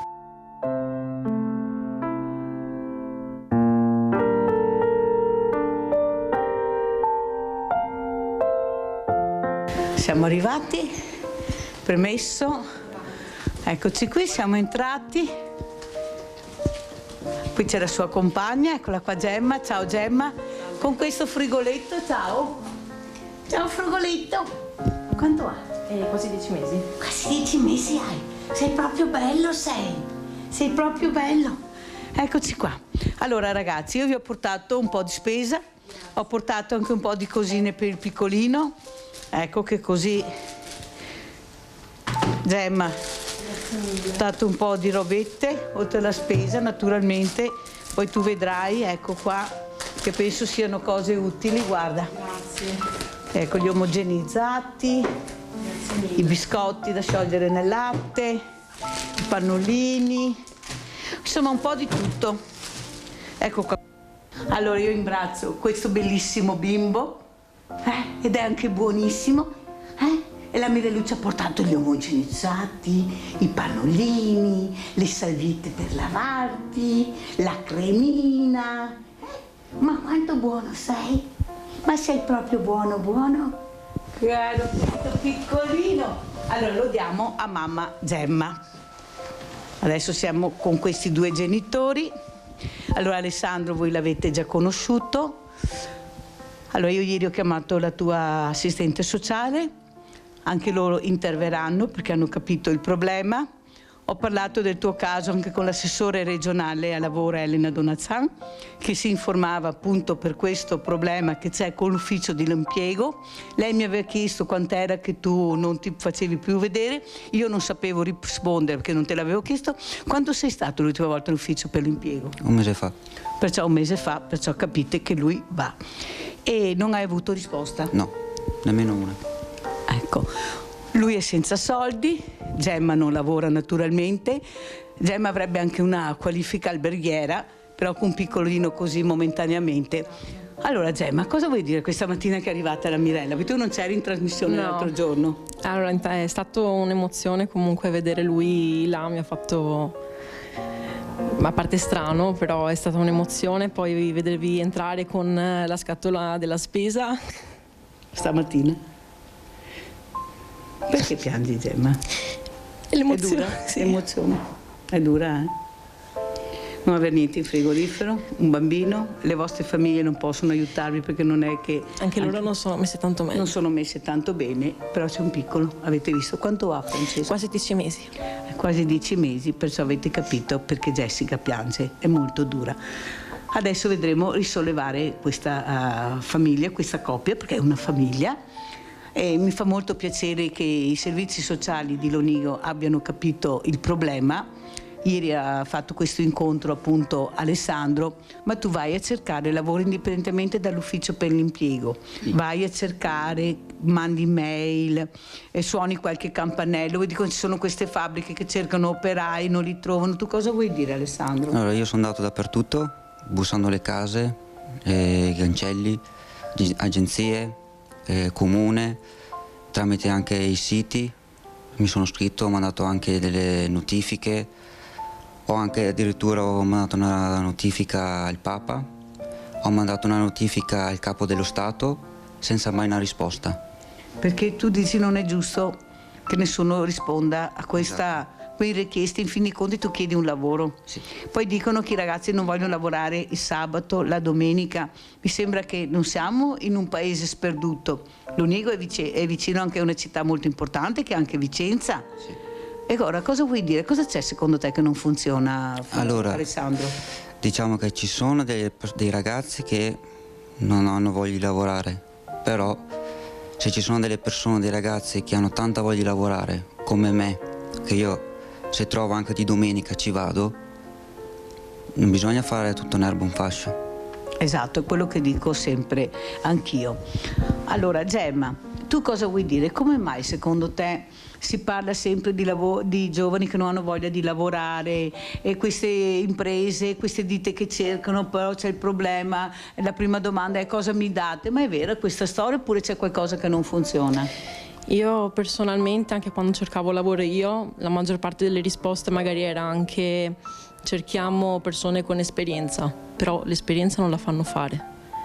Non danno la possibilità alle persone di potersi creare un futuro e loro dicono che cercano sempre persone, però in realtà sono loro i primi che sbattono le porte in faccia. Voi avete fatto richiesta del reddito di cittadinanza? Abbiamo fatto richiesta per quasi tutti i bonus possibile, per il reddito di cittadinanza, per il bonus mamma, bonus bebè. Stiamo aspettando adesso per andare al CGL, che abbiamo appuntamento per l'ISEE. Che è il nuovo ISEE di quest'anno. Esatto, e poi insomma vediamo. Sì, anche perché appunto i servizi sociali mi hanno assicurato che stanno cercando di mettere a posto la vostra situazione, perché naturalmente la burocrazia è quella che frena anche molto, perché loro se non in mano l'ISEE di quest'anno non possono neanche fare richiesta di questo reddito di cittadinanza, ed è anche giusto perché dall'ISEE si capiscono tante cose. L'ISEE è una carta di identità personale economica che è giusto che ci sia e che loro la facciano. Allora ragazzi, guardate, vediamo se facciamo invece che piangere sorridere Gemma o se è l'incontrario. Allora lo diamo a Gemma. Allora questo è l'assegno, Gemma. Grazie. Che verrà monitorato con i servizi sociali, perciò tutte le spese verranno documentate. Cosa vuoi dire alla grande famiglia di Rete Veneta? Non c'è tanto da dire, solo che vedere le persone che si prodigano anche con un gesto piccolo è fantastico. Grazie mille. E tu Alessandro con questo assegno, perché questo è intestato a te, perché sei tu venuto, anche se l'ho consegnato momentaneamente a Gemma, cosa vuoi dire dopo aver visto la cifra di questo assegno alla famiglia di Rete Veneta? Che vi ringrazio di cuore che mi state aiutando, che mi avete accolto e che non vi ringrazierò mai abbastanza. Cosa vuol dire avere un piccolino, alzarti la mattina come papà, parlo, e non riuscire a capire da dove iniziare a sbattere la testa? Cioè anche per un giovane, perché io dico sempre dovete rimboccarvi le maniche, però rimboccarsi le maniche e trovare tutte queste porte e portoni chiusi, com'è che si arriva a casa? Dillo a qualcuno che forse non ha ben capito cosa vuol dire non avere un centesimo, cercare di farsi anche una famiglia, perché è giusto anche farsi una famiglia. Allora la mattina quando mi alzo e vedo il mio patatino e comincio ad andare in giro a cercarmi lavoro, tornando a casa senza nessuna risposta, o anche persone che ti offendono, domandando lavoro ti offendono, torno a casa distrutto, più vedo lui che ha bisogno e il mio cuore si polverizza. Perché dici mi offendono? Cos'è che ti dicono? La maggior parte delle persone mi dicono vai fuori dalle scatole, io non ti do niente, io sono a posto, va da un'altra parte, ti offendono proprio anche con parole volgari. Sentite, ecco, questa non sta raccontando bugie, abbiamo anche queste persone che quando vedono una persona in forte difficoltà, invece che aiutare, come stiamo facendo noi con questa grande famiglia, mettono ancora di più il dito nella piaga, umiliandoli ancora di più. Questo lo so per certo perché purtroppo ci sono anche queste persone. C'è qualcuno che non vuole vedere l'evidenza. Ecco, io penso che sia una cosa veramente vergognosa quello che fanno queste persone a questi ragazzi che noi invece stiamo cercando di rimettere in piedi. E tu Gemma cosa vuoi dire? Quando lo vedi arrivare così sconfortato, così deluso? Mi distruggo anch'io ogni volta. Lui esce ogni giorno con una speranza che qualcuno gli offri un lavoro, cioè gli dica sì, ti prendiamo, vieni a stare con noi, però è devastante ogni volta vederlo tornare a casa con la testa bassa. Quanto bene vuoi sto ragazzo? Da morire. E allora ragazzi io vi auguro veramente un in bocca al lupo. Grazie. Sapete che noi ci siamo, adesso io ho i contatti con i servizi sociali, automaticamente con l'assessore e il sindaco. però c'è la volontà veramente di aiutarvi. Adesso manderemo anche tutto quanto, la tua documentazione all'assessore regionale per vedere chiaro cosa succede in questi uffici per l'impiego e poi ci rincontreremo. Se avete bisogno di qualsiasi cosa mi chiamate e io ci sarò. E adesso diciamo tutti e tre vicino con questo piccolino meraviglioso un grazie, grazie a questa grande famiglia di Rete Veneta. 1, 2, 3, grazie.